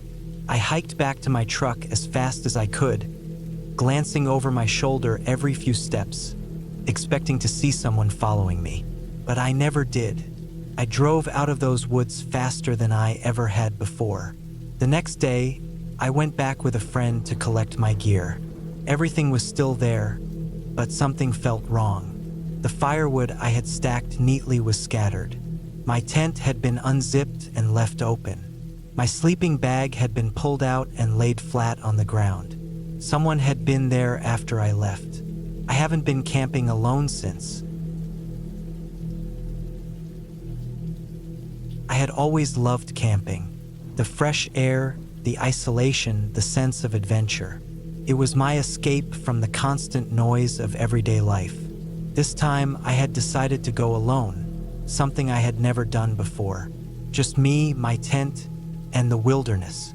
I had read stories about things going wrong in the wild, but I had always thought those people were just careless or unlucky. I wasn't like them. I had planned everything meticulously. I drove 6 hours to a remote national forest. The area wasn't too popular, which was perfect. I wasn't looking for crowds or noisy families. I wanted solitude. I had checked the weather, packed more supplies than I needed, and made sure my phone was fully charged. Not that I expected to use it. I doubted I'd get much service this deep in the woods, but I had a map and a compass just in case. The hike to my campsite took about 2 hours. It was already late afternoon by the time I reached the clearing I had marked on my map. It was perfect. A small open area surrounded by tall trees, far enough from the trail that I wouldn't run into anyone. The nearest ranger station was miles away. It was exactly what I had wanted. I set up my tent, gathered some firewood, and made a quick dinner as the sun started setting. The quiet was soothing. No car horns, no city noise, just the rustling of leaves and the distant call of some bird. I sat by the fire for a while, enjoying the warmth and the smell of burning wood. But as darkness settled in, something changed. The forest, once so peaceful, felt different. I couldn't explain why, but I suddenly felt exposed, vulnerable. I tried to ignore it, convincing myself it was just my mind adjusting to the deep, inescapable silence of the wild. I decided to turn in early. I put out the fire, zipped myself into my tent, and lay down on my sleeping bag. The night was colder than I expected, and I could hear the wind moving through the trees. I wasn't sure how long I had been lying there when I heard the first sound. A branch snapping. Not the way branches fall on their own, but the sharp, deliberate snap of something stepping on it. I held my breath, listening. Another snap, closer this time. My mind raced. Could be an animal, I told myself. Maybe a deer, but my gut told me otherwise. I listened harder, straining to hear beyond the sound of my own heartbeat. And then silence, absolute silence, the kind that felt unnatural. I waited, eyes wide open in the darkness. Minutes passed. Maybe I imagined it. Maybe I was being paranoid. I was about to close my eyes when I heard it again. But this time, it wasn't a branch breaking. It was breathing, slow, deep, and close, just outside my tent. Every hair on my body stood on end. Couldn't move, couldn't breathe. I just lay there, heart pounding, as the breathing continued. It was human. I was sure of it. I could hear the slight hitch in the exhale, the way it wasn't perfectly steady. Someone was standing just outside my tent, trying to stay quiet. I had two options: stay silent and hope they went away, or make a move and risk drawing their attention. I reached for my knife, small, not much use against anything serious, but better than nothing. My hand was shaking as I gripped it. The breathing stopped. Then, a slow, dragging sound against the fabric of my tent. A hand. Someone was running their fingers along the outside, feeling it, testing it. My stomach turned. I wanted to scream, to burst out of the tent and run, but where would I go? I was in the middle of nowhere. And then, just as suddenly as it started, it stopped. The silence stretched on. I didn't move. I didn't dare. I lay there listening, waiting. Minutes passed, then an hour. Nothing. No more breathing. No more movement. Eventually, exhaustion overtook fear, and I must have dozed off because I woke up to the first light of dawn filtering through my tent. I felt an overwhelming sense of relief. Maybe it had been my imagination, a nightmare. I unzipped the tent slowly, my muscles sore from being tensed all night, and then I saw them. Footprints, human footprints circling my tent. My stomach dropped. This wasn't a dream. Someone had been out there, watching me. I packed up faster than I ever had before. My hands were shaking, my heart pounding. I couldn't stop looking over my shoulder. I didn't eat, didn't stop to rest, just hiked straight back to my car.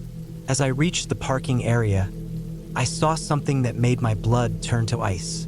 My car, dusty from the drive-in, had streaks on the windows, smudges, fingerprints. Someone had been there too, watching, waiting. I got in, locked the doors, and started the engine. As I pulled onto the road, I looked back once more, half expecting to see someone standing at the edge of the trees, watching me leave. But there was nothing, just the endless, empty woods. I never went camping alone again.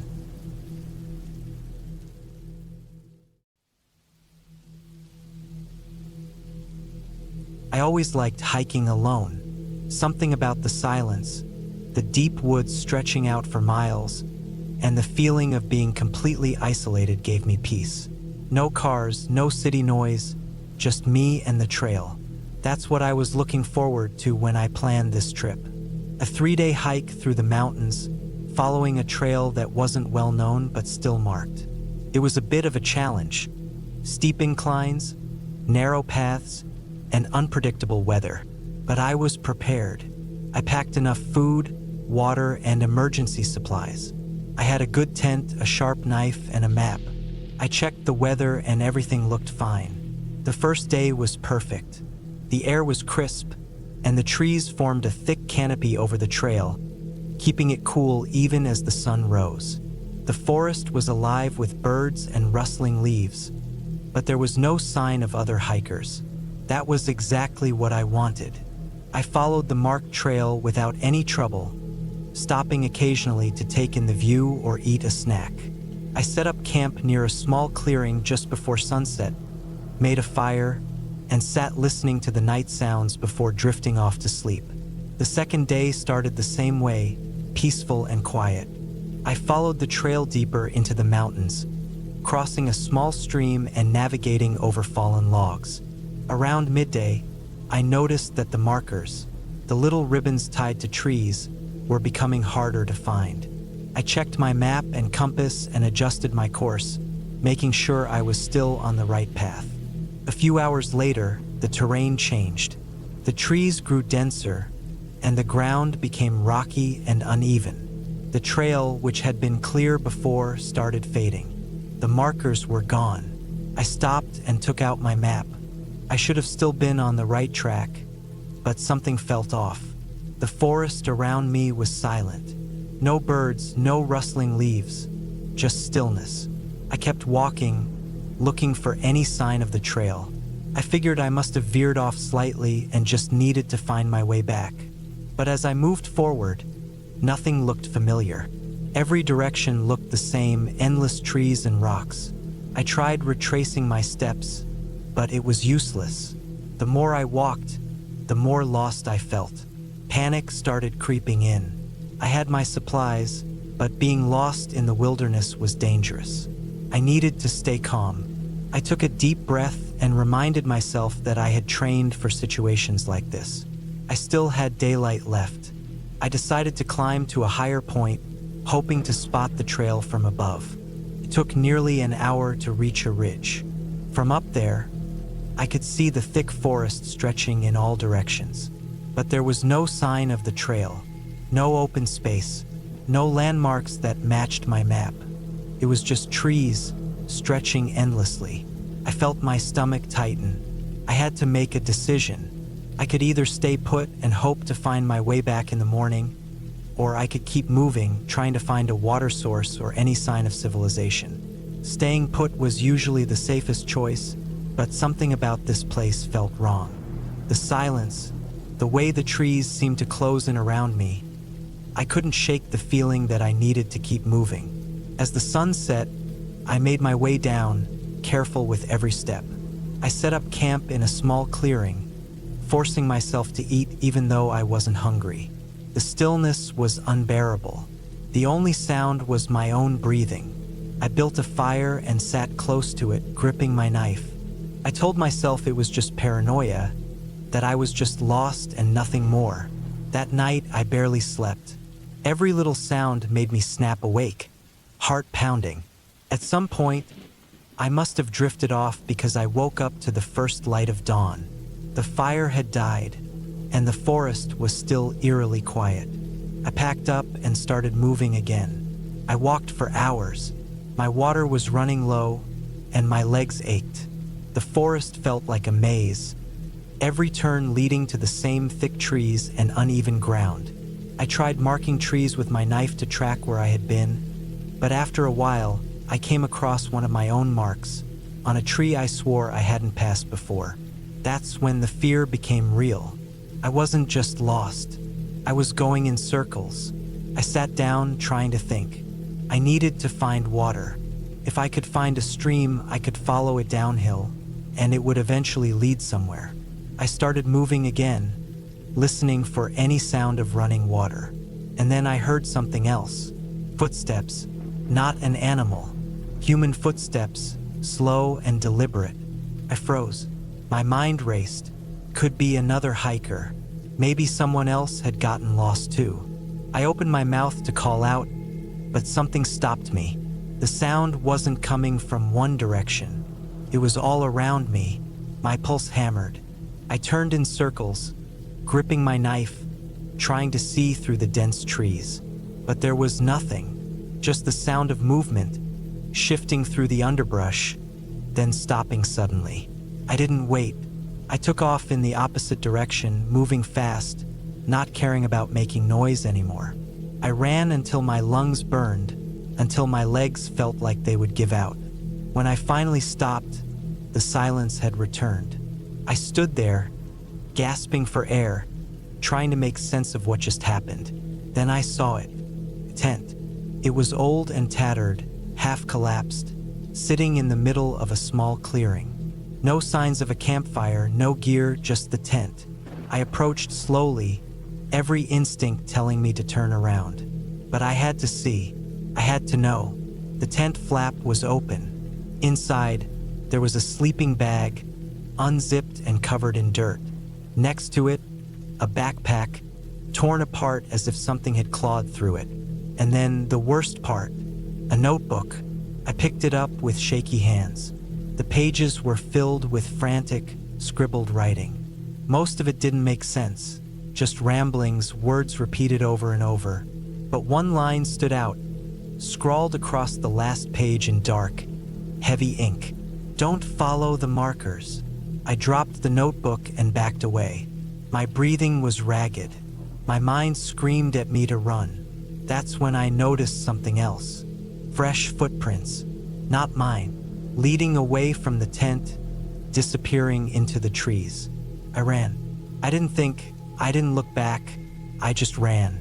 My legs burned. My lungs screamed for air, but I didn't stop.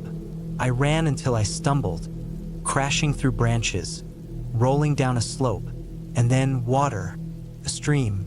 I had no idea how far I had run, but I didn't care. I followed the stream, forcing myself to keep moving even though my whole body ached. Hours passed. The sun began to set again. And then, just when exhaustion was about to take over, I saw it erode. I stumbled onto the asphalt, barely able to stand. Car approached in the distance. I waved frantically and they stopped. The driver jumped out, asking if I was okay, but I barely heard them. I was out. I was safe. I never went hiking alone again. I've always loved hiking alone. Clears my head, gives me space to think. Being out in nature, away from the noise of everyday life, makes me feel like I'm in control. No schedules, no emails, no distractions. Just me and the wilderness. That's why I planned a solo trip to the backcountry trails of the Pacific Northwest. I picked a route that was supposed to take about 3 days to complete. It wasn't particularly well-traveled, which made it perfect. Or at least that's what I thought. The first day was peaceful. I started my hike early, the morning sun barely cutting through the thick mist that hung between the towering evergreens. The scent of damp earth and pine needles filled the air. I followed a narrow dirt trail, winding past moss-covered rocks and fallen logs, the sound of birds and distant water filling the silence. My pack was heavy, but I was used to it. I'd packed light tent, sleeping bag, food, water filter, and a map. I had no cell service out here, but I had my compass and GPS watch. I wasn't worried. By late afternoon, I reached a small clearing next to a slow-moving river. It was an ideal spot to set up camp. I pitched my tent, gathered some firewood, and sat down by the water to eat. As I listened to the gentle current, I felt a strange unease settle over me. Not fear exactly, just something. Maybe it was the quiet. Too quiet. Normally, you'd hear animals moving through the underbrush, insects buzzing, the occasional snap of a twig in the distance. But it was dead silent. I shook it off, blaming it on my overactive imagination. I was alone after all. No one was out here. I checked my GPS one last time before bed. Everything looked fine. My camp was about 8 miles from the trailhead, and I planned to cover another 10 miles tomorrow. I zipped up my tent, lay down, and let the exhaustion take over. I woke up sometime in the middle of the night. Something had snapped a branch nearby. I held my breath, listening. Then, another sound, this time softer, like the rustling of leaves. I reached for my flashlight and slowly unzipped the tent just enough to peek out. The moon cast long shadows across the trees. Nothing moved. My heart pounded. Maybe it was just a deer. Still, I sat up for a while, gripping my knife, scanning the darkness until sleep finally took me again. Morning came, and I felt stupid for letting my nerves get to me. I packed up and continued the hike. The trail became rougher, climbing higher into the mountains. The further I went, the more unsettling the forest felt. The silence from the night before never really lifted. I noticed something else too. There were no animal tracks. No deer, no raccoons, not even birds flitting between branches. It was like everything had just left. I pushed the thoughts aside and kept moving. By midday, I reached a ridge with an incredible view of the valley below. I sat on a rock to rest, sipping from my water bottle. That's when I noticed something strange. There was a faint path leading down the ridge, one that wasn't marked on my map. It wasn't an animal trail either. It was too wide, too deliberate. It looked old, overgrown, but still there. My curiosity got the better of me. Maybe it was a forgotten shortcut or an old logging road. I decided to follow it. The deeper I went, the more the feeling of unease grew. The trees here were different, older, their bark gnarled and dark. The air was thicker, heavy with the scent of rot. I stepped over tangled roots and ducked under low-hanging branches, my boots crunching on the soft earth. After about a mile, I came across something that made my stomach turn. It was a cabin, or what was left of one. The roof had partially caved in, the wood blackened with age and dampness. The door hung open, barely clinging to its rusted hinges. I should have turned around right then. I should have left, but something about the place held me there, like a weight pressing on my chest. I stepped closer, peering inside. The floor was covered in debris, fallen beams, broken glass, what looked like old animal bones. A rusted bed frame sat against one wall, the mattress long gone. There was a table too, its surface scratched and warped. And then I saw it, something that made my blood run cold. A notebook, sitting right in the middle of the table, open, as if someone had just been reading it. I hesitated, then reached for it. The pages were damp, the ink smudged, but I could still make out the words. The entries were short, scattered. Descriptions of strange noises, missing supplies, a feeling of being watched. The last entry was barely legible, the words scrawled in shaky handwriting. Asterisk, it's still out there. It doesn't want me to leave. Asterisk, a sound came from outside. I froze. It wasn't the wind. It wasn't an animal. It was footsteps, slow, deliberate. My heart slammed against my ribs. I moved as quietly as I could, setting the notebook down and stepping back toward the door. The footsteps stopped. I couldn't see anything past the tree line, just dense forest. But I felt it. Something was there, watching. I turned and ran. Branches tore at my clothes as I scrambled back up the path, my breath coming in short, ragged gasps. My pack bounced against my shoulders, the weight slowing me down, but I didn't dare stop. I didn't look back. I just ran until I saw the main trail again, my legs shaking beneath me. I didn't stop there either. I kept going, pushing myself forward, fueled by pure adrenaline. By the time I finally reached my campsite from the night before, I could barely breathe. I dropped my pack and collapsed onto the ground, my whole body trembling. I listened. Nothing. Just silence. The same eerie silence that had followed me since yesterday. I didn't sleep that night.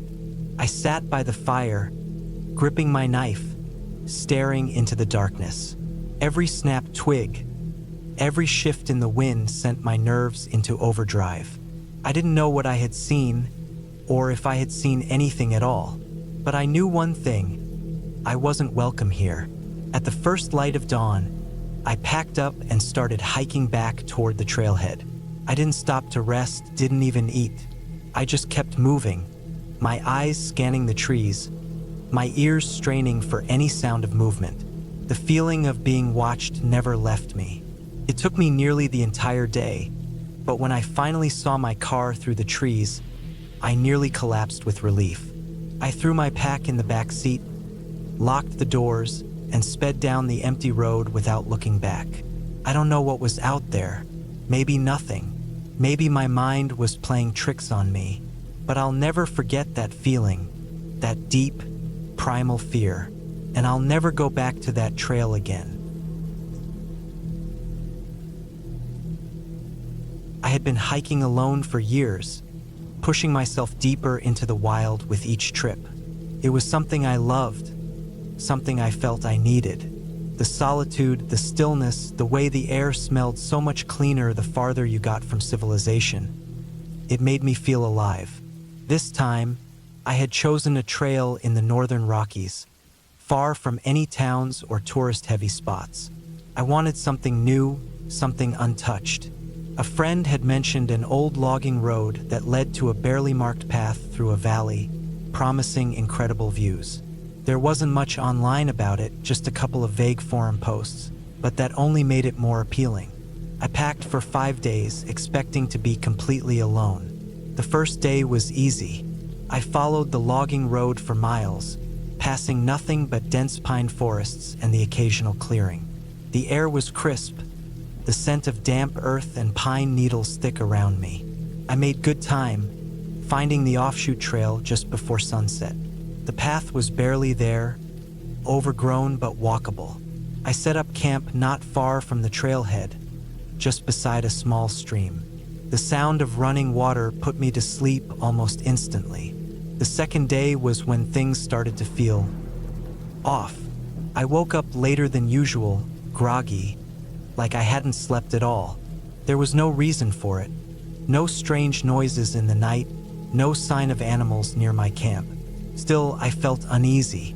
I brushed it off, packed up, and kept moving. The trail was tougher than I expected, full of sharp inclines and loose rock. I wasn't covering as much ground as I'd hoped. Every so often, I'd catch movement in the trees out of the corner of my eye, quick flashes of something dark. I told myself it was just shadows playing tricks, maybe a deer or a bear in the distance. Still, I couldn't shake the feeling that I was being watched. By late afternoon, I found an old fire ring, a sign that someone else had camped there at some point. It was old, long abandoned, but something about it made me stop. The rocks were still set in a perfect circle, undisturbed. No ashes, no signs of recent use. Just an empty fire ring in the middle of nowhere. Felt wrong. I kept moving. That night, I set up camp in a small clearing, close to a ridgeline where the forest thinned out. The silence was absolute.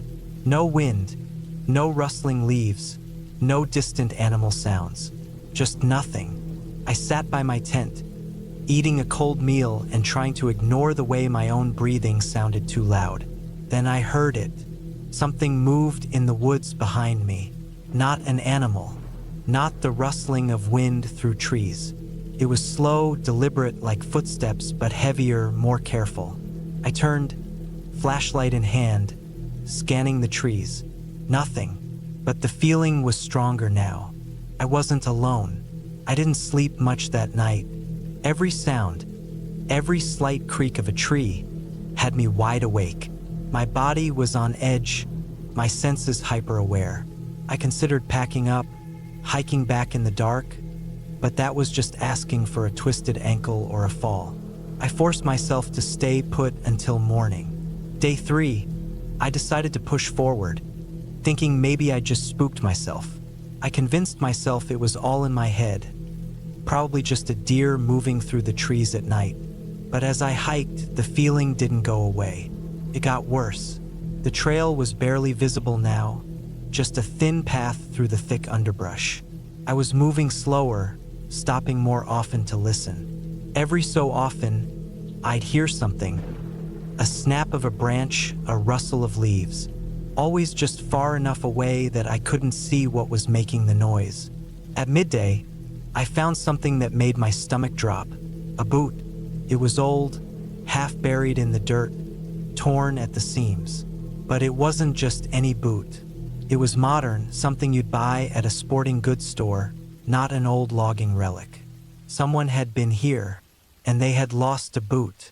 I scanned the area, looking for more signs, footprints, abandoned gear, anything. But the forest floor was undisturbed, covered in thick pine needles.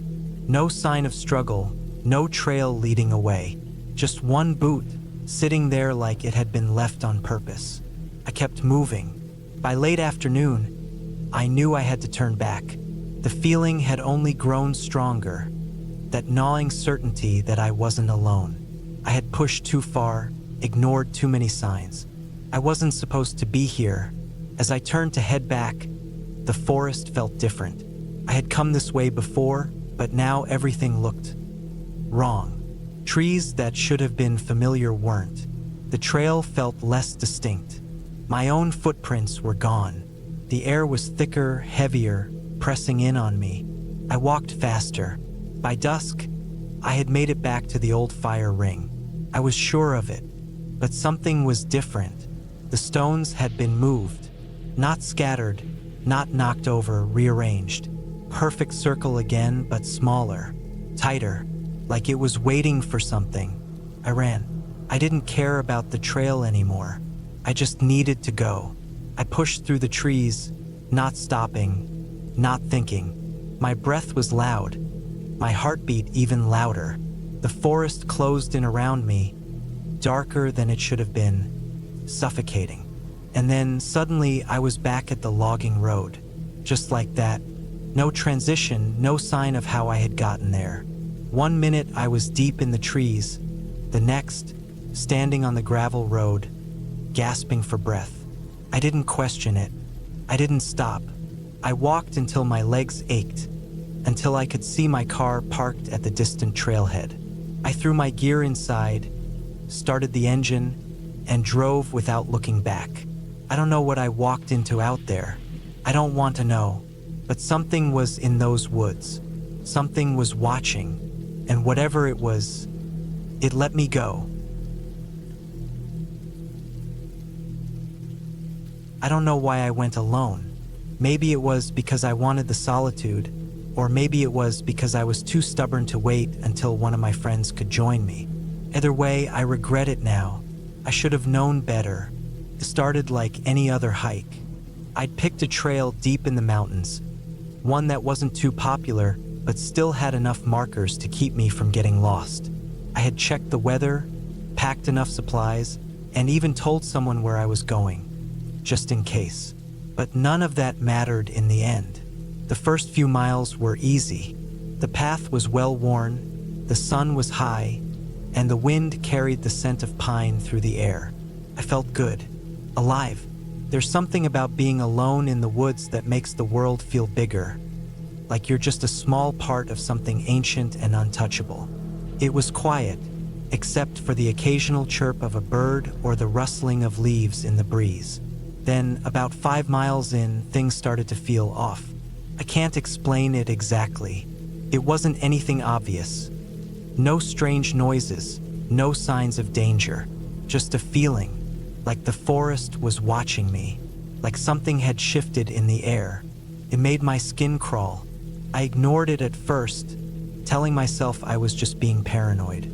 It's easy to get spooked when you're alone, especially when the trees grow thick and the shadows stretch long.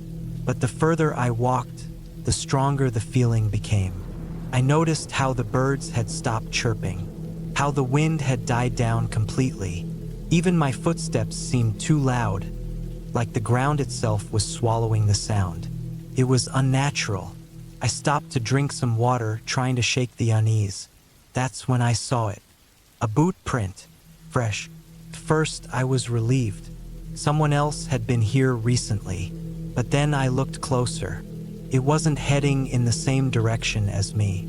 It was pointing back the way I had come. I turned around slowly, scanning the trees.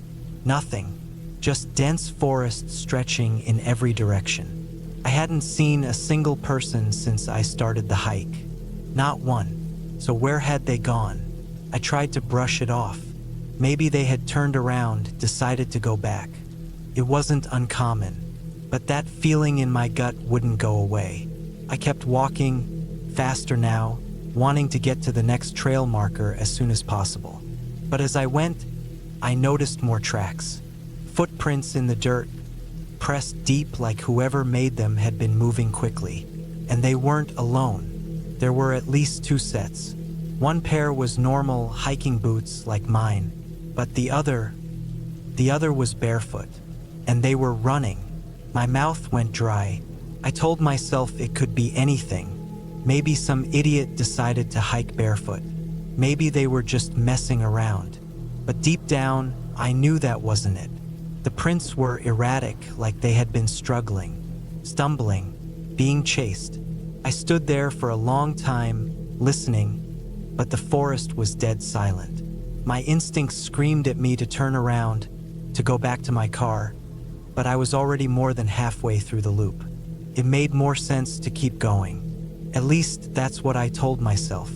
I pressed on, forcing my legs to move, my heart pounding harder with every step. The trail became rougher, steeper, and the trees closed in around me. The air was thick and humid now, making it harder to breathe. I felt like I was being watched. Then I found the first scrap of fabric. It was caught on a low branch, a piece of blue material torn clean through. There were more ahead, bits of cloth snagged on bushes, leading off the main trail. My legs locked up. I should have turned around. I should have left right then and there. But I didn't. I don't know if it was curiosity, stupidity, or something else entirely, but I stepped off the path and followed the trail of fabric. My boots sank into the soft ground, twigs snapping beneath my weight. The forest was denser here, the trees gnarled and twisted, their branches clawing at the sky. Then I saw it, a backpack half buried in the dirt. I approached slowly, every nerve in my body screaming at me to stop. The pack was torn open, its contents spilled across the ground. An empty water bottle, a smashed phone, a ripped sleeping bag. There was no sign of its owner, but there was blood. Not a lot, just a few drops smeared on the fabric, dark and dried. But enough. Enough to know that something bad had happened here. I turned back to the trail, my hands shaking. I needed to leave. Now, that's when I heard it. A rustling sound, deep in the trees. Not the wind, not an animal. Something else. Someone else. I ran. I didn't look back. I didn't stop. I just ran, crashing through the underbrush, my lungs burning. I don't know how far I went before I saw the trail again, but when I did, I nearly collapsed with relief. I forced myself forward, my legs aching, my breath ragged. I kept expecting to hear footsteps behind me, but there was nothing. When I finally reached my car, I locked the doors and sped off, my hands white-knuckled on the wheel. I didn't stop until I was miles away, back in town, surrounded by people, safe. I reported what I found. The prints, the backpack, the blood. They sent out a search team, but I don't know if they ever found anything. I don't want to know. All I know is that I'll never hike alone again, because whatever happened in those woods, whatever I almost stumbled into, it wasn't meant to be found. I always considered myself an experienced hiker. I'd done everything from the Appalachian trails to the Rockies, even some deep woods solo treks that most people wouldn't dare attempt. But nothing prepared me for what happened on that weekend trip to the backcountry of Washington State. It started as just another adventure. I wanted solitude, something deeper than the crowded trails filled with tourists taking Instagram photos. I found a remote area in the Olympic National Park, an unmarked route that barely anyone used. It was off-trail, requiring some navigation skills, but I was confident in my abilities. I packed light but efficient. A tent, sleeping bag, a small stove, a week's worth of food, a satellite communicator, just in case, and my trusted knife. I wasn't planning on needing it, but you never know. I parked my truck at a small dirt clearing about 15 miles from any official trailhead, locked it up, and started hiking. The first day was peaceful. The forest was dense, and the ground was soft with pine needles. I followed an old logging road for a few miles before breaking off into the real wilderness. I checked my map often, making sure I was heading in the right direction toward a small, unnamed lake I had found on satellite images. There were no trails leading to it, exactly what I wanted. As the sun dipped below the tree line, I found a suitable clearing to set up camp. Everything felt normal. The woods were quiet, apart from the usual rustling leaves and the occasional distant call of an owl. I ate a quick meal, secured my food high in a tree to keep it away from bears, and crawled into my tent. Sleep came easily. The first thing that was off happened on the second day. I woke up early, packed my gear, and continued my trek. The landscape became rougher, with thick underbrush making each step difficult. After a few hours, I reached a small stream that I hadn't noticed on the map. I refilled my water bottle, filtering it carefully, and kept going. But something felt strange. I couldn't put my finger on it at first. The forest was too quiet. No birds, no insects buzzing, just silence. I shrugged it off and kept moving. By midday, I should have been nearing the lake, but the terrain wasn't matching my map anymore. It felt like I had veered slightly off course, which was strange because I had been checking my compass religiously. I pulled out my GPS dead. That was odd. I had fully charged it before leaving. I took out my phone, also dead. That one made no sense. I had it on airplane mode to conserve battery, and it was at 80% last time I checked. At this point, I felt an unease creeping in, but I didn't want to panic. I had done enough backcountry hikes to know that small miscalculations happen. The lake had to be nearby. I kept walking, but an hour later, I still hadn't found it. Instead, I stumbled upon something else. At first, I thought it was just a natural formation, a cluster of fallen trees and moss-covered rocks. But as I got closer, I realized it was man-made. A structure of some kind, hidden deep in the forest where no one should be. It was old, the wood rotting and the roof caved in, but it was unmistakably a cabin. No roads led here, no paths, just this abandoned relic in the middle of nowhere. I hesitated. Every instinct told me to turn around, but curiosity got the best of me. I approached carefully, scanning the perimeter. No footprints, no signs of recent activity. The door was barely hanging on its hinges. I stepped inside. The air was thick with the smell of damp wood and decay. The interior was simple: an old metal bed frame, a rusted stove, and a table with some scattered papers on it. I picked one up. The writing was faded, but I could make out bits and pieces. Something about watching from the trees and don't drink the water. My stomach tightened. What the hell was this place? I left quickly, my nerves on edge. I didn't run, but I walked faster than I ever had in my life. The feeling of being watched crawled over my skin. I decided to abandon the search for the lake and head back to my truck. The problem was my internal compass felt off. Every direction looked the same. The trees seemed denser, the path behind me disappearing faster than it should. I kept walking, pushing down the panic that was bubbling up. Hours passed. The sun was lowering again, and I knew I had to set up camp soon, whether I liked it or not. I found a small clearing, forced myself to eat something, and lay down, but sleep didn't come easy. The silence felt heavier than before. Then, in the middle of the night, I heard something. A single, deliberate footstep. Not an animal. Too precise. Too slow. I held my breath, gripping my knife in the dark. My tent was zipped up, and I couldn't see outside. My mind raced. Another step. Closer. Then nothing. I laid there, heart pounding, waiting. Minutes passed. Hours, maybe. Eventually, exhaustion took over, and I fell asleep against my will. At first light, I broke camp faster than I ever had. I needed to get out. I moved as quickly as I could, but the deeper I went, the more unfamiliar everything looked. The landscape was wrong. The trees were wrong, like they had shifted in the night. Then I saw it. The same cabin. I had gone in a circle, an impossible circle. Panic surged through me. I forced myself to breathe, to think. I took out my compass. It spun aimlessly, completely useless. I was losing time.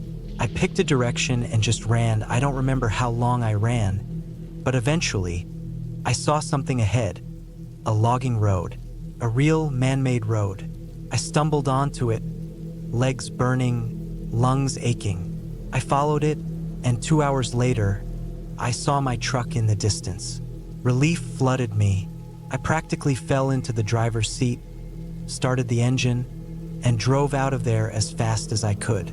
I didn't look back. I didn't stop until I hit the first town. I checked my phone again, powered back on like nothing had happened. My GPS? Working fine. My map? Said I had never been near any lake or cabin. I don't know what happened out there. I've gone over it 100 times. A trick of the mind? Something more? I'll never be sure. But I do know one thing. I will never go back to that forest again. I never should have gone alone. Looking back, I know that now. The warning signs were there. The uneasy feeling, the strange stillness in the air, the fact that no one else had chosen this particular trail. But I ignored it all. I had hiked dozens of times, always prepared, always careful. But this time I made a mistake. It started as a regular trip. I had the weekend off and wanted to get away from the noise of the city. I found an isolated trail deep in a national park, one I hadn't explored before. It was about 8 miles long, with a loop that would take me through thick forest, up a ridgeline, and then back down near a river. Perfect. The morning of the hike, the air was crisp, the sky clear. I parked my car at the small trailhead, locked it, and checked my pack: water, food, a knife, a first aid kit, and a GPS. Everything was in order. I adjusted my boots and set off.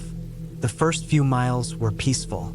The path was well marked, the trees towering above, their canopies filtering the sunlight into shifting patterns on the forest floor.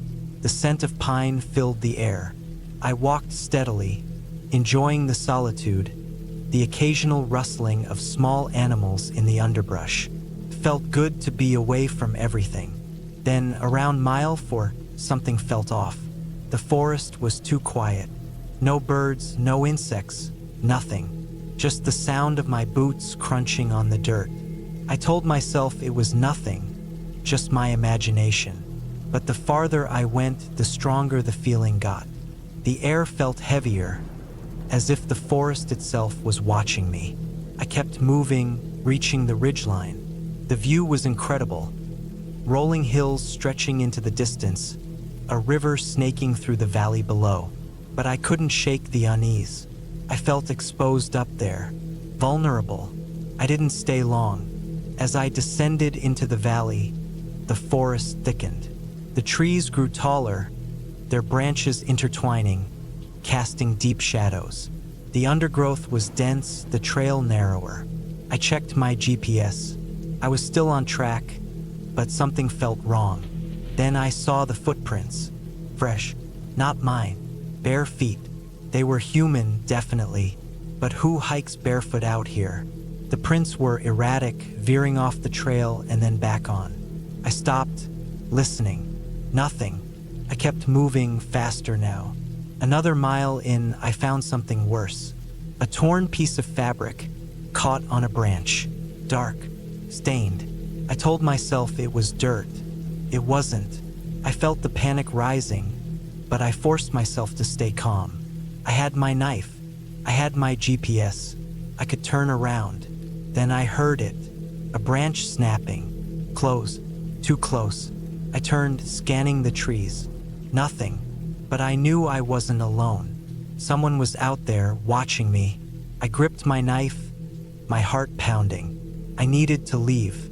Now, I picked up my pace, practically jogging. The trail felt different now, unfamiliar.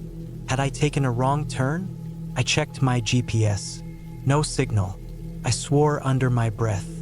I wasn't lost. I knew that, but I needed to get out of this valley. Then, ahead on the trail, something moved. A figure, tall, motionless, half hidden behind a tree. I froze. It didn't move, didn't speak. I took a step back. The figure shifted just slightly, enough for me to see more. A man, thin, his skin pale, almost gray in the dim light. He wasn't wearing shoes. His clothes were ragged, torn. His face, I couldn't see it clearly, but something was wrong. He was just standing there, watching me. I didn't wait. I turned and ran. The forest blurred around me.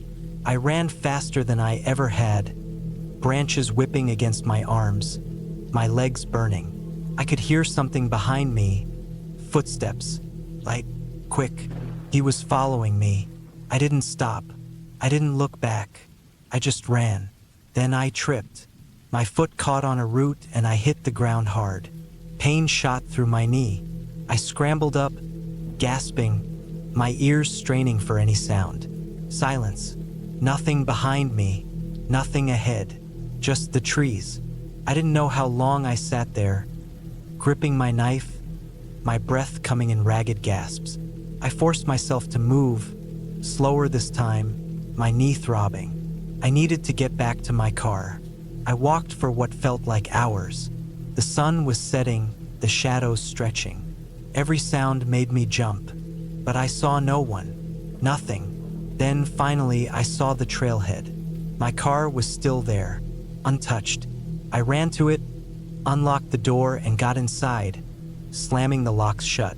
My hands were shaking so badly I could barely get the key in the ignition. The engine roared to life. I floored it, speeding down the dirt road, not daring to look in the rearview mirror. I didn't stop until I was miles away, back on the highway, surrounded by the normalcy of the world. I never went back, never reported it. I told myself I was overreacting, that it was just some lost hiker. But I knew better.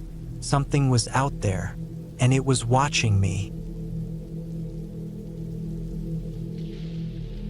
I had been planning the trip for months, a solo hiking expedition deep into the mountains, away from civilization. Just me and the raw, untouched wilderness. It wasn't my first time hiking alone, but this was the most ambitious trek I had ever attempted. 5 days in, following an old, rarely traveled trail that I had spent weeks researching. The morning started clear, crisp air filling my lungs as I packed up my campsite. The sun was just beginning to break over the jagged peaks, painting the sky in hues of orange and pink. Everything felt perfect. I had my gear, my map, my compass, and enough food and water to last me another 3 days before I looped back to civilization. I wasn't worried. I had done this before. But the thing about nature is that it doesn't care how prepared you think you are. By midday, the wind had picked up, pushing thick, heavy clouds overhead. I had checked the forecast before setting out. There wasn't supposed to be any bad weather. But the mountains have a way of making their own rules. The air turned cold fast, and a dense fog rolled in, swallowing the landscape. I wasn't too concerned at first, just slowed my pace and stayed close to the trail. But within an hour, I realized I was lost. I took out my map, tried to orient myself. The visibility was barely 20 feet. And everything around me looked the same: jagged rock, patches of trees, steep drops into valleys below. I should have been able to see the ridge I was aiming for, but the fog made it impossible. I took out my compass, trying to get my bearings, but my gut told me something was wrong. The trail wasn't where it should have been. Panic tried to creep in, but I forced it down. I had trained for situations like this. Stay calm. Don't make rash decisions. I decided to set up a temporary camp and wait for the fog to lift. Couldn't last forever. I found a somewhat flat spot between two large boulders, set up my small tent, and huddled inside, waiting. By nightfall, the fog was still there. It was unnerving. The silence around me felt heavy, almost unnatural. No wind, no rustling leaves, no distant sounds of animals, just thick, suffocating silence. I tried to sleep, but every time I closed my eyes, I felt like something was watching me. Not paranoia, something deeper, something instinctual. But I told myself it was just my nerves. I was alone. I had to be. The next morning, the fog had lifted slightly, but something wasn't right. I packed up quickly and started moving, hoping to find my way back to the trail. My compass was still acting strange, the needle jittering slightly, but I had no choice but to trust it. I walked for hours, following the terrain as best I could. but the landscape wasn't matching my map. It was like I had walked into a place that didn't exist on paper. That's when I saw the footprints. At first, I felt relief. Another person had been here. Maybe I wasn't as lost as I thought. But then I took a closer look. The prints weren't fresh, but they weren't too old either. And they weren't heading in a single direction. They looped, doubled back, circled. They made no sense. My stomach tightened. I wasn't sure why, but something about them felt wrong. I followed them for a while, hoping they'd lead me back to the main trail, but the longer I tracked them, the more uneasy I felt. Then I noticed something even worse. There were no animal tracks. None. No deer, no rabbits, not even birds. Just those human footprints in the dirt. I stopped, listened. The silence pressed down on me again. I didn't feel alone anymore, but I didn't see anyone. I called out.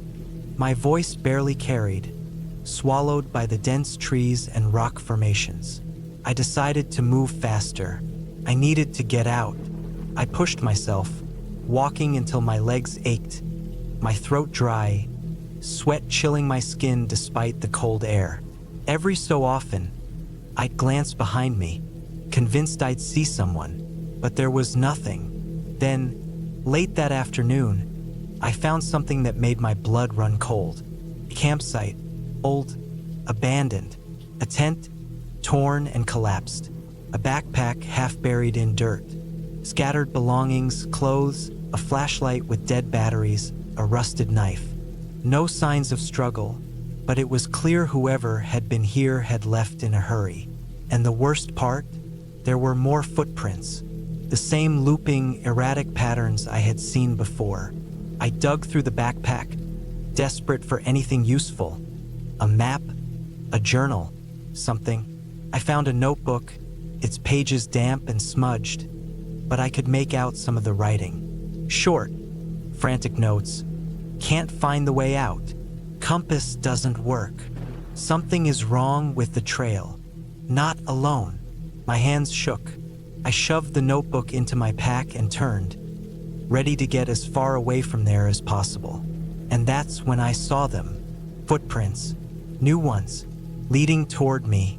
I ran. I didn't think, didn't plan, just ran. Through the trees, over rocks, down steep inclines, my lungs burning, legs screaming. I didn't stop until I physically couldn't go any further. I collapsed near a stream, gasping for breath, heart hammering in my chest. I listened. Nothing. But I knew I couldn't stay there. I had to keep moving. That night, I didn't sleep. I kept my knife in my hand, back against a tree, waiting. Every sound made me jump. Every shift in the wind felt like something creeping closer. But nothing came. By morning, I forced myself to move again, exhaustion slowing me down. I had no idea where I was.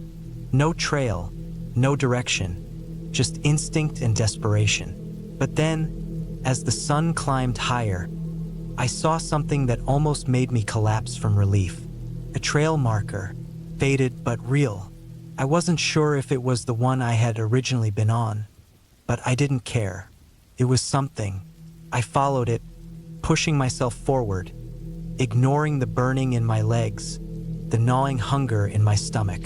Hours passed, the sun sinking lower, and then finally I saw a road. I stumbled onto it, barely able to keep myself upright. Not long after, a car appeared in the distance. I waved it down, almost sobbing when it stopped. A man rolled down the window, eyes wide with concern. "Jesus, are you all right?" I didn't even know what to say. I just nodded, climbed into the car, and let him drive me back to town. I never found out what happened at that old campsite or whose footprints I had been following. But I know one thing, I was never alone out there. And whatever was with me, it didn't want me to leave. I don't know what made me decide to hike alone. Maybe I just wanted the quiet, or maybe I wanted to prove something to myself. Either way, I was deep in the mountains, miles from any trailhead, and completely alone.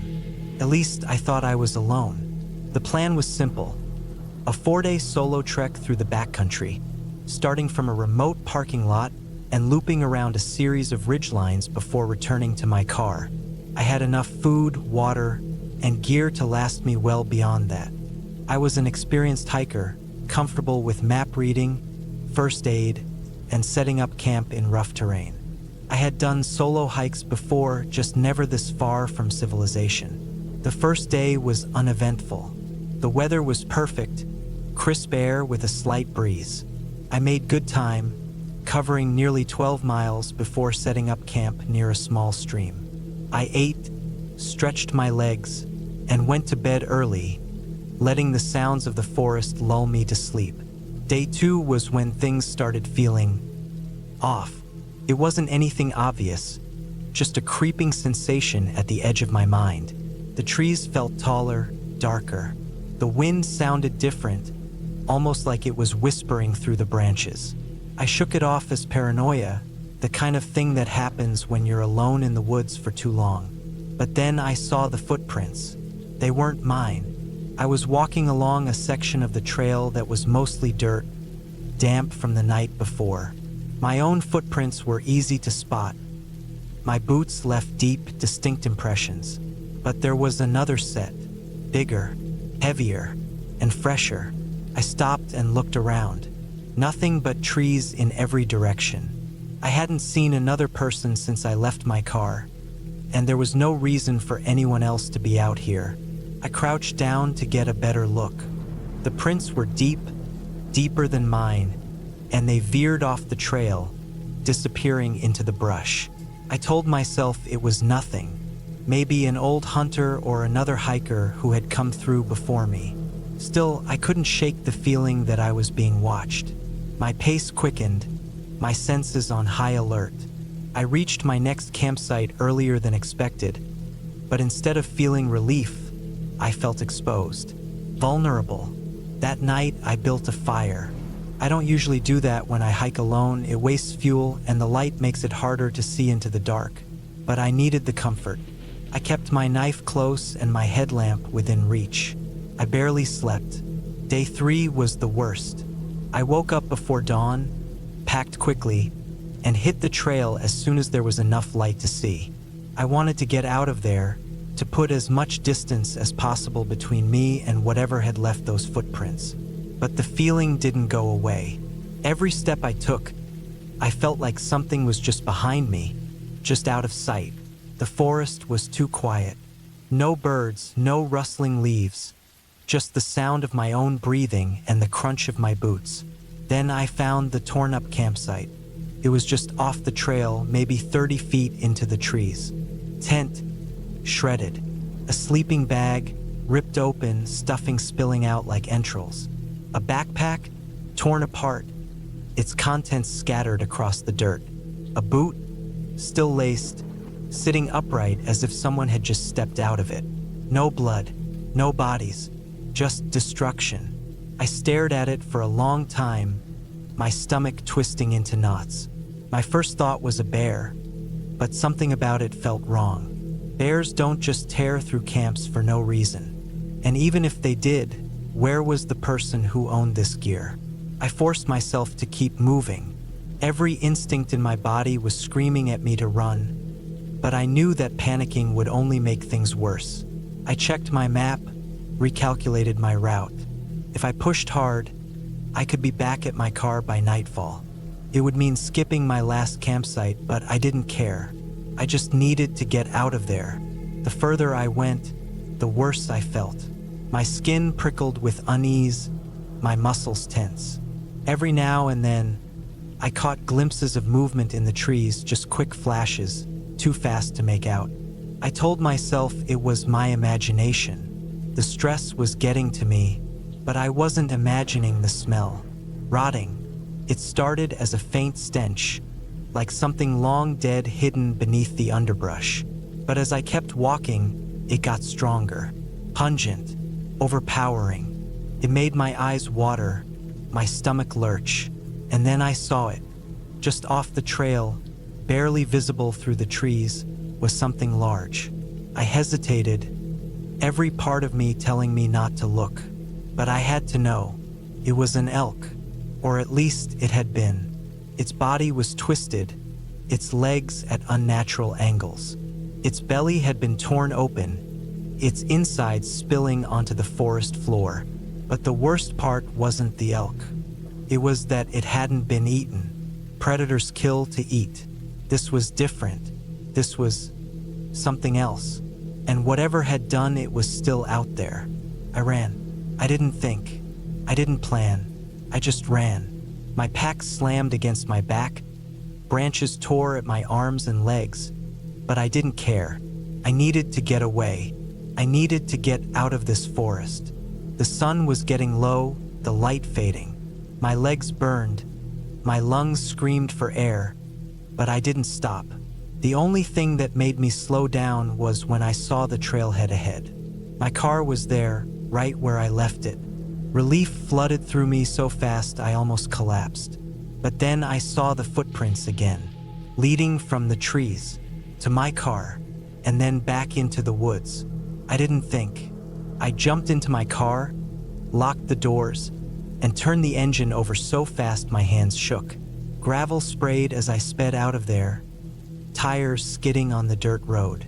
I didn't stop, not until I was miles away, back in the safety of civilization. I don't know who or what was out there. I don't want to know. I left everything behind, my last campsite, my extra gear. I don't care. I made it out. I'm never hiking alone again. I had planned the hike for weeks. I wanted to go alone, not because I was antisocial, but because I needed the quiet. Life had been too loud lately. Work, city noise, endless notifications on my phone. I just wanted a break from everything. So I picked a trail that wasn't too popular. One that stretched deep into the mountains, far from any town. A full 2-day hike in one night camping, then a 2-day hike back. The first day started smooth. The air was crisp, and the smell of pine and damp earth filled my lungs. I felt alive. My pack was heavy, but I was used to it. My boots crunched against the dirt, and the occasional bird chirp made me feel at ease. The deeper I went, the more peaceful it became. No cars, no people, no distractions. Just me and the trail. By midday, I stopped at a creek to refill my water bottle and eat some trail mix. I checked my map. The route was straightforward, following the ridgeline before dipping into a valley where I planned to set up camp. No cell service, but I expected that. I had a GPS device just in case. As I hiked on, I noticed how empty the forest felt. No wind. No rustling. Just dead silence. I told myself it was normal, but something about it felt off.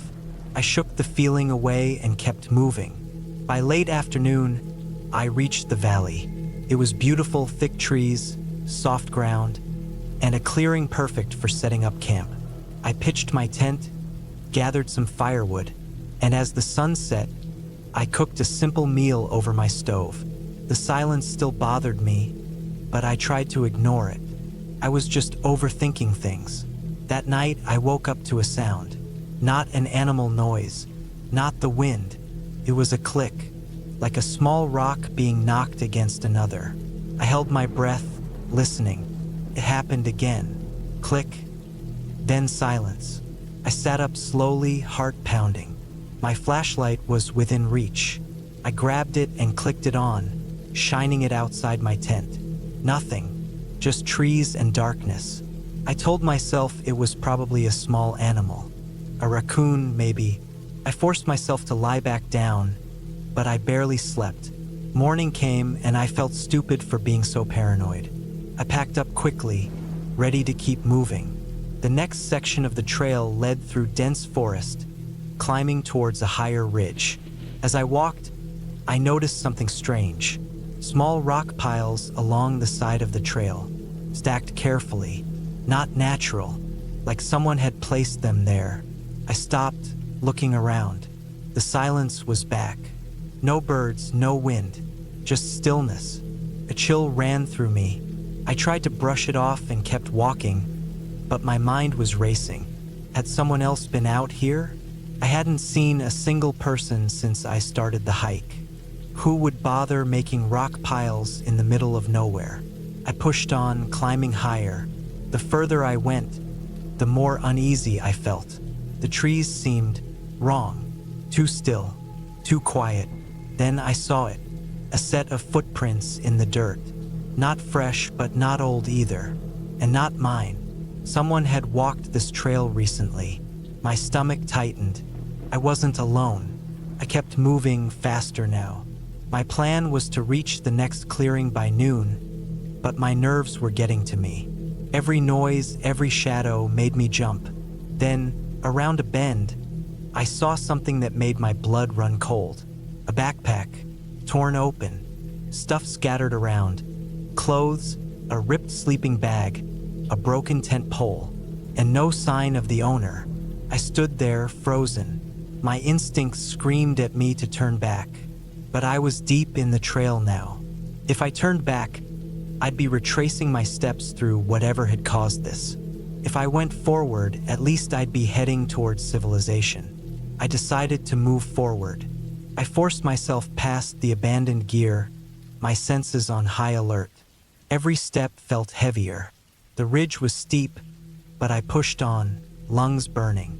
Then, just as I reached the top, I saw something ahead that made my heart hammer in my chest. A figure, far down the trail, just standing there. Not moving, just watching. Couldn't make out details. They were too far, but they were real. Person, out here in the middle of nowhere, standing in the middle of the trail. I didn't know what to do. My body screamed at me to run. But where? If I ran back, I'd be going towards the abandoned gear, towards whatever had happened back there. I took a step forward. The figure didn't move. I took another. Still nothing. My pulse pounded in my ears. Then I blinked, and they were gone. I stood there, breathless. My brain couldn't process what I'd just seen. There was nowhere to go, nowhere to disappear to that fast. But the trail ahead was empty. I didn't waste another second. I walked as fast as I could, not running. Running would make noise. I wanted to be silent, invisible. For the next hour, I moved nonstop, checking behind me every few minutes. Nothing. The forest stayed silent, but the fear never left. By the time I saw the first sign of a ranger station, I almost collapsed from relief. I stumbled towards it, hands shaking. When I got inside, I told the ranger what I'd seen. The abandoned gear, the figure, the silence. His face darkened. He listened carefully, then nodded. "We'll send someone to check it out." That was it. No shock, no disbelief. Just a nod, like he'd heard it before. I left that day, never looking back. But something tells me that whatever is out there, in that forest, doesn't want to be found. And whoever left that backpack behind never made it out. The plan was simple. Hike deep into the forest, spend a night alone, and hike back the next morning. I had done it before, but never this far out. I wanted to push myself to prove that I could handle being truly alone in nature. No cell service, no distractions, just me, the trees, and the quiet. I parked my truck at the trailhead just before noon, locked everything up, and slung my heavy pack over my shoulders. The weight felt good. Familiar. The first few miles of the trail were well maintained, the dirt packed firm beneath my boots, the occasional wooden sign marking the way. Birds chirped in the trees, and I could hear the soft rustling of small animals darting through the undergrowth. After about 2 hours, I reached the fork where the main trail continued to the right, leading to a popular camping area. I turned left instead, onto a narrow, unmarked path I had read about in an old hiking forum. This was where the real hike began. The trees grew denser, their branches tangled overhead, blocking out the sun. The air was cooler here, damp with the scent of moss and wet leaves. I could hear my own breathing, steady and slow, mixing with the distant sound of a river. Every so often, I caught glimpses of movement in the corner of my eye. Squirrels, probably, maybe a deer. The deeper I went, the less the trail felt like a trail. It was clear no one had been through here in a while. Fallen branches covered parts of the path, and thick roots jutted out, waiting to trip me. I had to slow down, carefully stepping over them, keeping my balance. Around the 4-hour mark, I reached a clearing that seemed like a good place to set up camp. A flat patch of ground, surrounded by trees but open enough for a small fire. I dropped my pack, stretched my shoulders, and got to work. Tent first, then firewood. The process was muscle memory at this point. Within an hour, I had everything set. My small tent was pitched, a ring of stones marked my fire pit, and I had enough dry wood to last the night. As I sat by the fire, eating a protein bar, I started to feel it, the kind of silence that isn't normal. The forest is never truly quiet. There's always something. The rustling of leaves, the chirping of crickets, the distant hoot of an owl. But here there was nothing, just the crackling of my fire. I told myself it was fine. Maybe the animals here weren't used to humans. Maybe they were keeping their distance. Night came fast. The sky turned dark. The firelight flickered against the trees, stretching their shadows long and thin. I zipped myself into my sleeping bag, leaving the tent flap open just enough to let in some air. My knife rested beside me just in case. I must have dozed off because the next thing I knew, I was awake. Something had woken me up. I held my breath, listening. Silence, then a sound, a single soft footstep. Not the quick scurry of a raccoon, not the light shuffle of a deer. Something slow, deliberate. I stayed still, my fingers wrapping around my knife. My heart pounded in my chest, each beat thudding in my ears. Another step, then nothing. I waited, straining to hear. Nothing. I told myself it was nothing. Maybe a branch had fallen. Maybe my mind was playing tricks on me. Maybe I had imagined it. I stayed awake for a long time after that, my knife in my hand, listening. But the sound didn't come again. At some point, exhaustion won. My eyelids grew heavy, and I slipped into an uneasy sleep. Morning came. I sat up, rubbing my eyes, feeling groggy. The fire had burned out, leaving only a pile of blackened wood and cold ash. I crawled out of the tent, stretching my stiff muscles, breathing in the crisp morning air. Then I saw them, footprints, in the dirt just outside my tent. Bare footprints. They weren't mine. They were fresh. I felt my stomach drop. Someone had been here. Someone had stood right outside my tent while I slept. I turned in a slow circle, scanning the trees, my pulse racing. Nothing, just the quiet forest, the early morning light filtering through the branches. I needed to leave. Now, I packed up fast, stuffing my gear into my pack, kicking dirt over the fire pit. The whole time, I kept looking over my shoulder, expecting to see someone watching me from the trees. But there was no one. The hike back was the longest of my life. I moved fast, practically jogging, my breath coming quick, my heart pounding. Every little sound made me jump. When I finally saw my truck, sitting right where I left it, relief flooded through me. I tossed my pack in the back, climbed in, and locked the doors. Only then did I let myself breathe. As I turned the key in the ignition, my eyes flicked to the rearview mirror, and that's when I saw it. A single, bare footprint on the dusty glass of my back window. I didn't wait. I put the truck in drive and got the hell out of there. I don't go hiking alone anymore. I should have turned back the moment I lost the trail. It started as an ordinary solo hike. I had picked a remote trail deep in the mountains, one I had found on a blog about lesser-known hiking routes. It was supposed to be a quiet, challenging route with great views at the top. I packed light but enough to be safe: water, a few protein bars, a small first aid kit, and my GPS watch. I made sure my phone was fully charged before I left, though I knew I wouldn't have service for most of the trip. The first few hours went smoothly. The trail was narrow but clear, winding through thick trees and steep inclines. The deeper I went, the more isolated I felt. I hadn't seen another hiker since I left my car, but that was expected. I liked the solitude.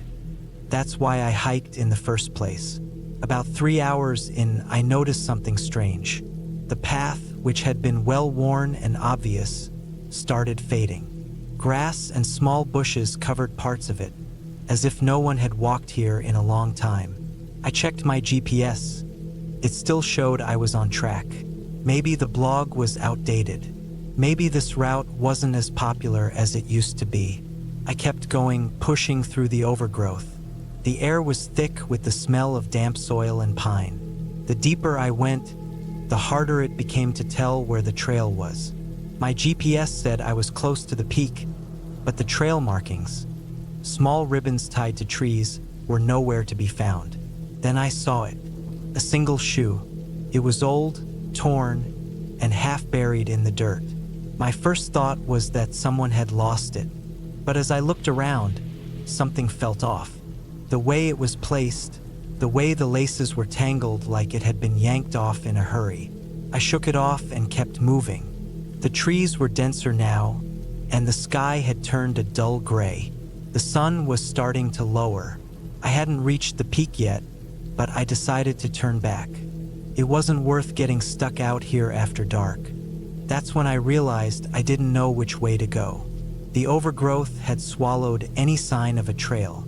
The trees all looked the same, and my GPS, which had been tracking my route, showed a jumbled mess of lines. I took a deep breath. I had trained for this. Stay calm, retrace your steps, look for landmarks. But nothing looked familiar. I walked in one direction for 10 minutes, but the more I walked, the deeper the forest seemed to stretch. I turned back, trying another path, but I ended up at the same spot with the shoe. Panic crept in, but I pushed it down. I pulled out my phone, no service. I tried my GPS again, but the screen flickered and went black. The battery had been at 60% just minutes ago. I still had my compass. I knew the general direction of my car. If I kept heading west, I'd hit the main trail eventually. But the deeper I went, the more the terrain changed. The ground was uneven, covered in thick roots and loose rocks. At one point, I slipped, scraping my palm against a jagged rock. Blood smeared across my hand, but I had no time to care.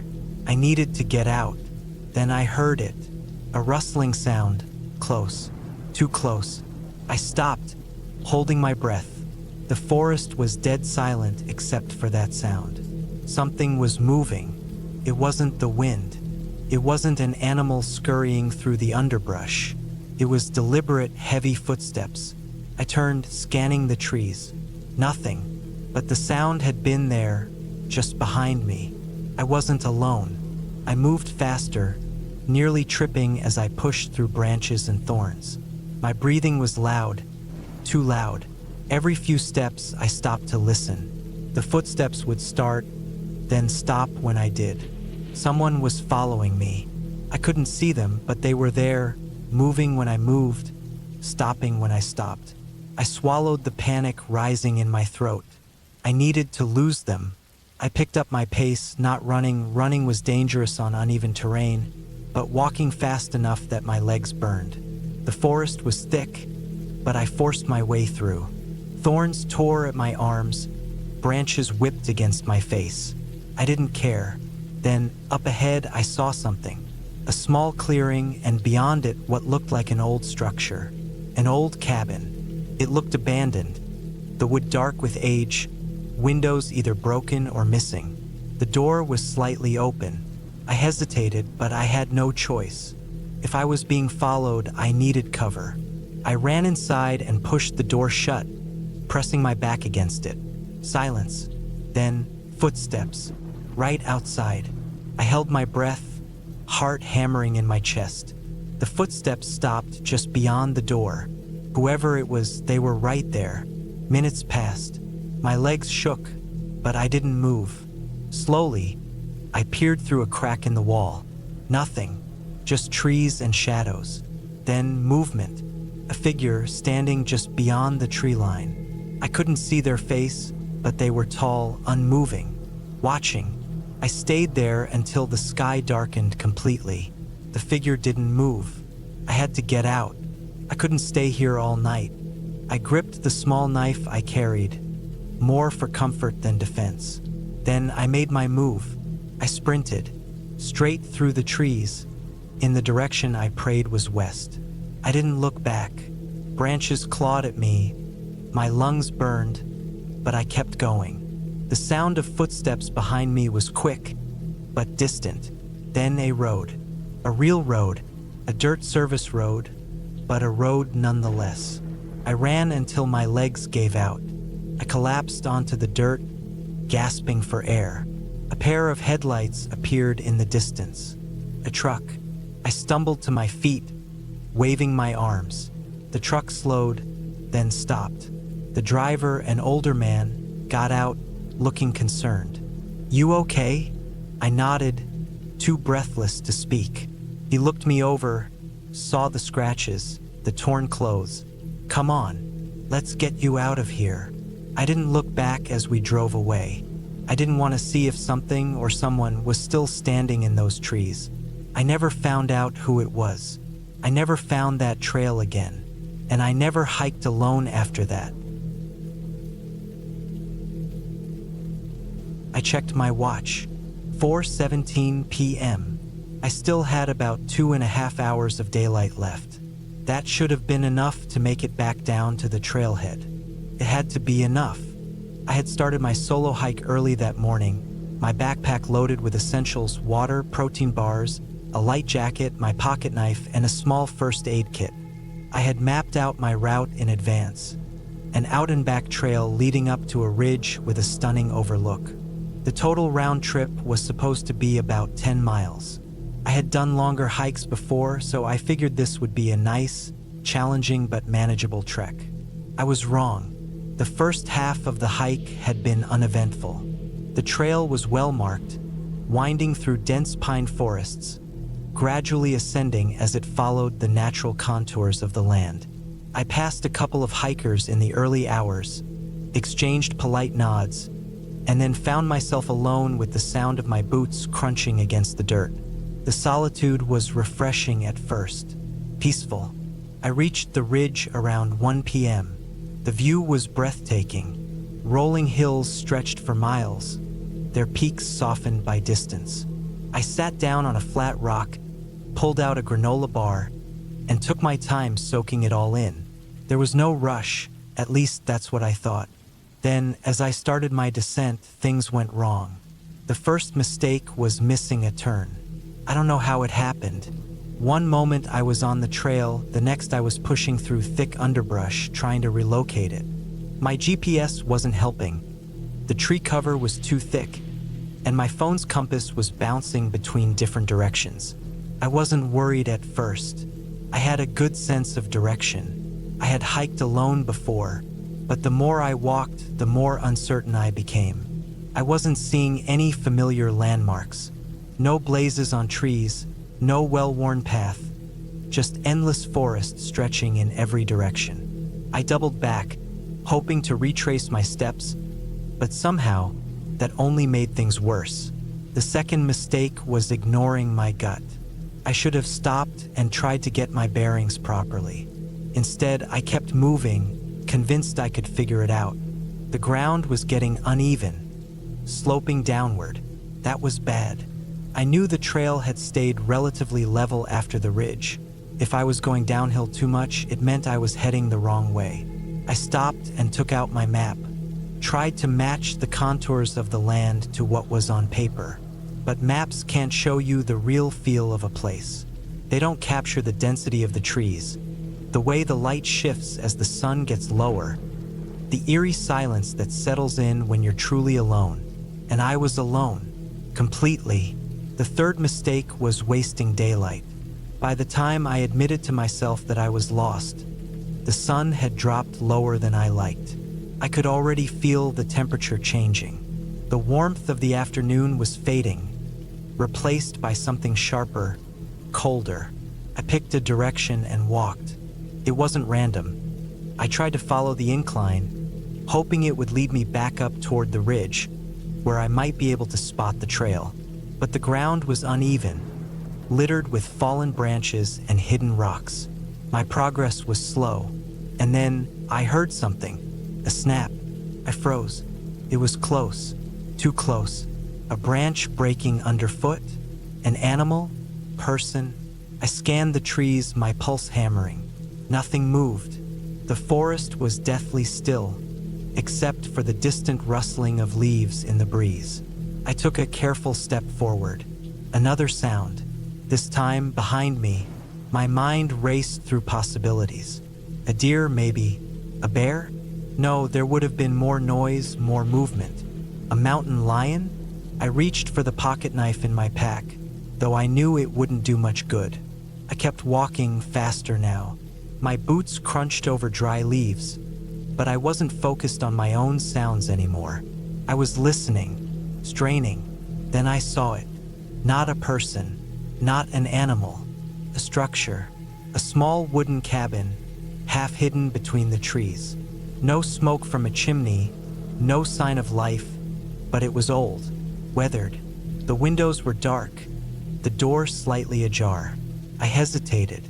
Every instinct screamed at me to stay away, but I had no choice. I needed shelter, needed to stop and figure out my next move before nightfall. I approached slowly.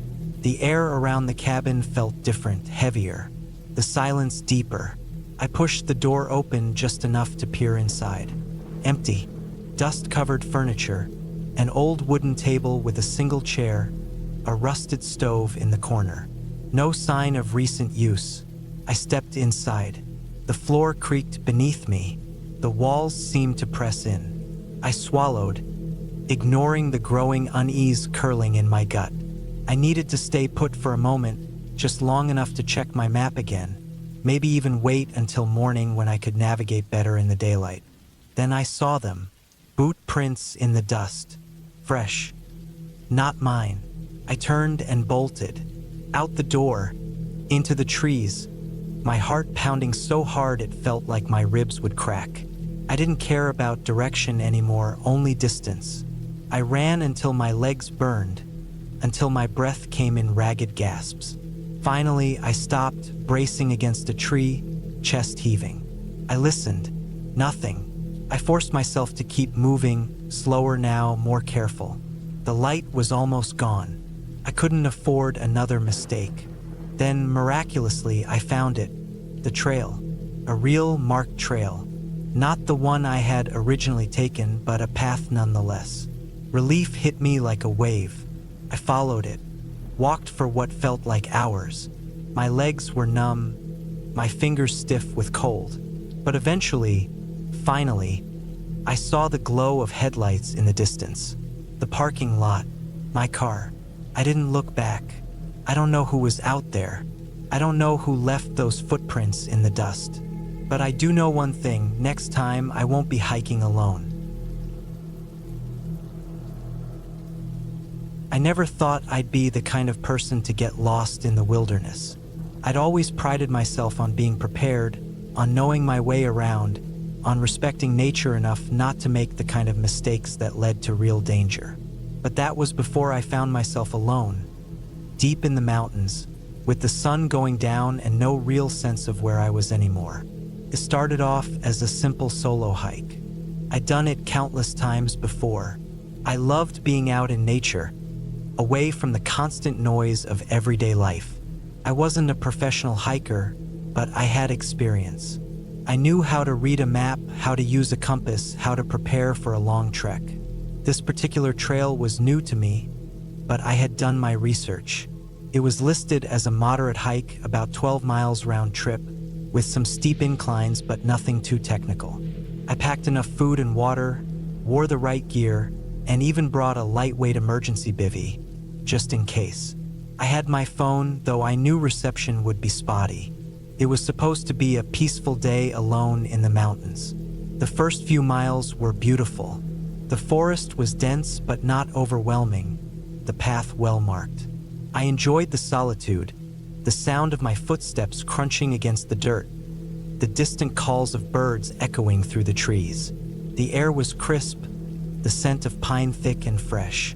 I had planned to reach the summit by midday, eat lunch there, and then make my way back down before sunset. Everything was going according to plan, until it wasn't. It was around mile 5 when things started feeling off. The first sign was subtle, a strange quietness, the kind that makes your stomach tighten. At first, I told myself I was imagining it, but the more I walked, the more I realized that the usual sounds of the forest, the rustling leaves, the distant chirps, the occasional scampering of small animals, had faded. The silence pressed in, thick and unnatural. Then came the unease, a feeling like I was being watched. I stopped, scanned the trees, listened. Nothing. I shook it off, told myself it was just my mind playing tricks on me. I kept moving, trying to focus on my steps, on my breathing, on reaching the summit. But that feeling didn't go away. It settled into my bones, a deep, instinctive warning I couldn't ignore. I should have turned back then, but I didn't. I told myself I was just being paranoid. I kept hiking. That was my first mistake. About a mile later, I lost the trail. I don't know how it happened. One moment I was following a clear path, and the next I wasn't. I must have taken a wrong turn somewhere, maybe at a split I didn't notice. I stopped, pulled out my map, tried to get my bearings. The problem was, everything around me looked the same. Tall trees, thick undergrowth, no clear landmarks. My compass told me I was heading in the right direction, but the trail was nowhere to be seen. I tried to stay calm. I backtracked, thinking I could retrace my steps. But the more I walked, the more turned around I became. The trees started to feel oppressive, towering over me, their branches twisting together, blocking out the sky. I kept moving, hoping to stumble back onto the trail, but after another half hour, I had to accept the truth. I was lost. Panic threatened to set in. I forced myself to take deep breaths. I wasn't completely unprepared. I had supplies, I had daylight left, I had a general idea of the terrain. I decided to keep moving downhill. If I could find a stream, I could follow it to a river, and rivers usually led to roads or towns.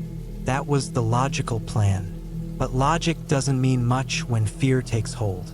As I moved, the forest changed. The trees grew denser, the underbrush thicker. The ground became uneven, full of loose rocks and tangled roots that threatened to trip me.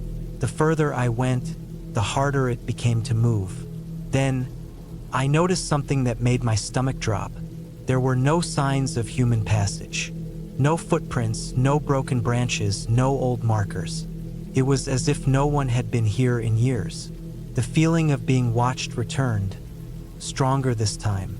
I stopped again, scanning my surroundings, my heart hammering. The air felt heavy, wrong. I listened, straining to hear anything besides my own breathing. Then a sound, distant but distinct. Not an animal, not the wind, something else. I didn't wait to figure out what it was. I picked up my pace, pushing through the thick brush, ignoring the branches scratching my arms. I told myself it was just the forest playing tricks on me, that I was tired, that my mind was making things up. But deep down, I knew that wasn't true. I hiked for hours, my legs aching, my throat dry. The sun dipped lower, casting long shadows that made everything look more sinister. I tried to stay calm, but as darkness crept in, my rational thoughts started to slip. I was losing light. I was alone, and I had no idea where I was. Then, I saw something that stopped me cold. A boot. half buried in the dirt, covered in moss, old and weathered. Not mine. I stared at it, my pulse hammering. My mind raced with possibilities. Had someone been here before me? Had they gotten lost too? Had they ever made it out? I didn't want to find out. I turned, ready to move, when I saw another sign of human presence. A torn piece of fabric, snagged on a branch. Dark, almost black, impossible to tell how long it had been there. I felt sick.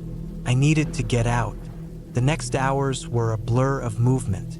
I kept going, pushing through exhaustion, ignoring the throbbing pain in my feet.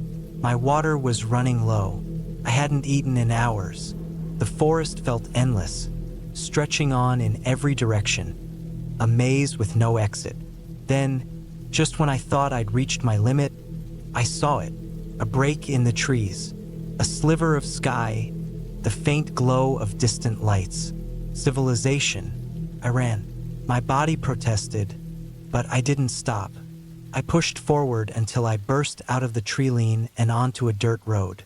Relief flooded me so hard I almost collapsed. A half hour later, a ranger found me.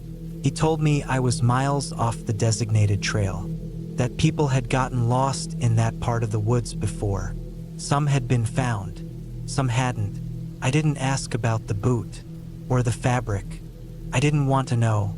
All I knew was that I had made it out, and I would never hike alone again. I had planned this solo hiking trip for months. I wanted to disconnect from the world for a while, be away from the noise, from the constant distractions of life. The route I picked was deep in the mountains, a trail not many people take, which was exactly why I chose it. I wanted silence, solitude, and nature. The weather was perfect when I started. Cool, crisp air, the scent of pine filling my lungs. I packed everything carefully. Enough food for a few days, plenty of water, a small tent, a knife, a first aid kit, and a flashlight with extra batteries. I knew what I was doing. I wasn't a beginner at this. The first few hours were peaceful. The trees stretched endlessly, their branches swaying gently. Birds chirped in the distance. The dirt trail was narrow, winding up the steep incline. My boots crunched against the gravel with every step. I felt good. By afternoon, I was deep in the woods.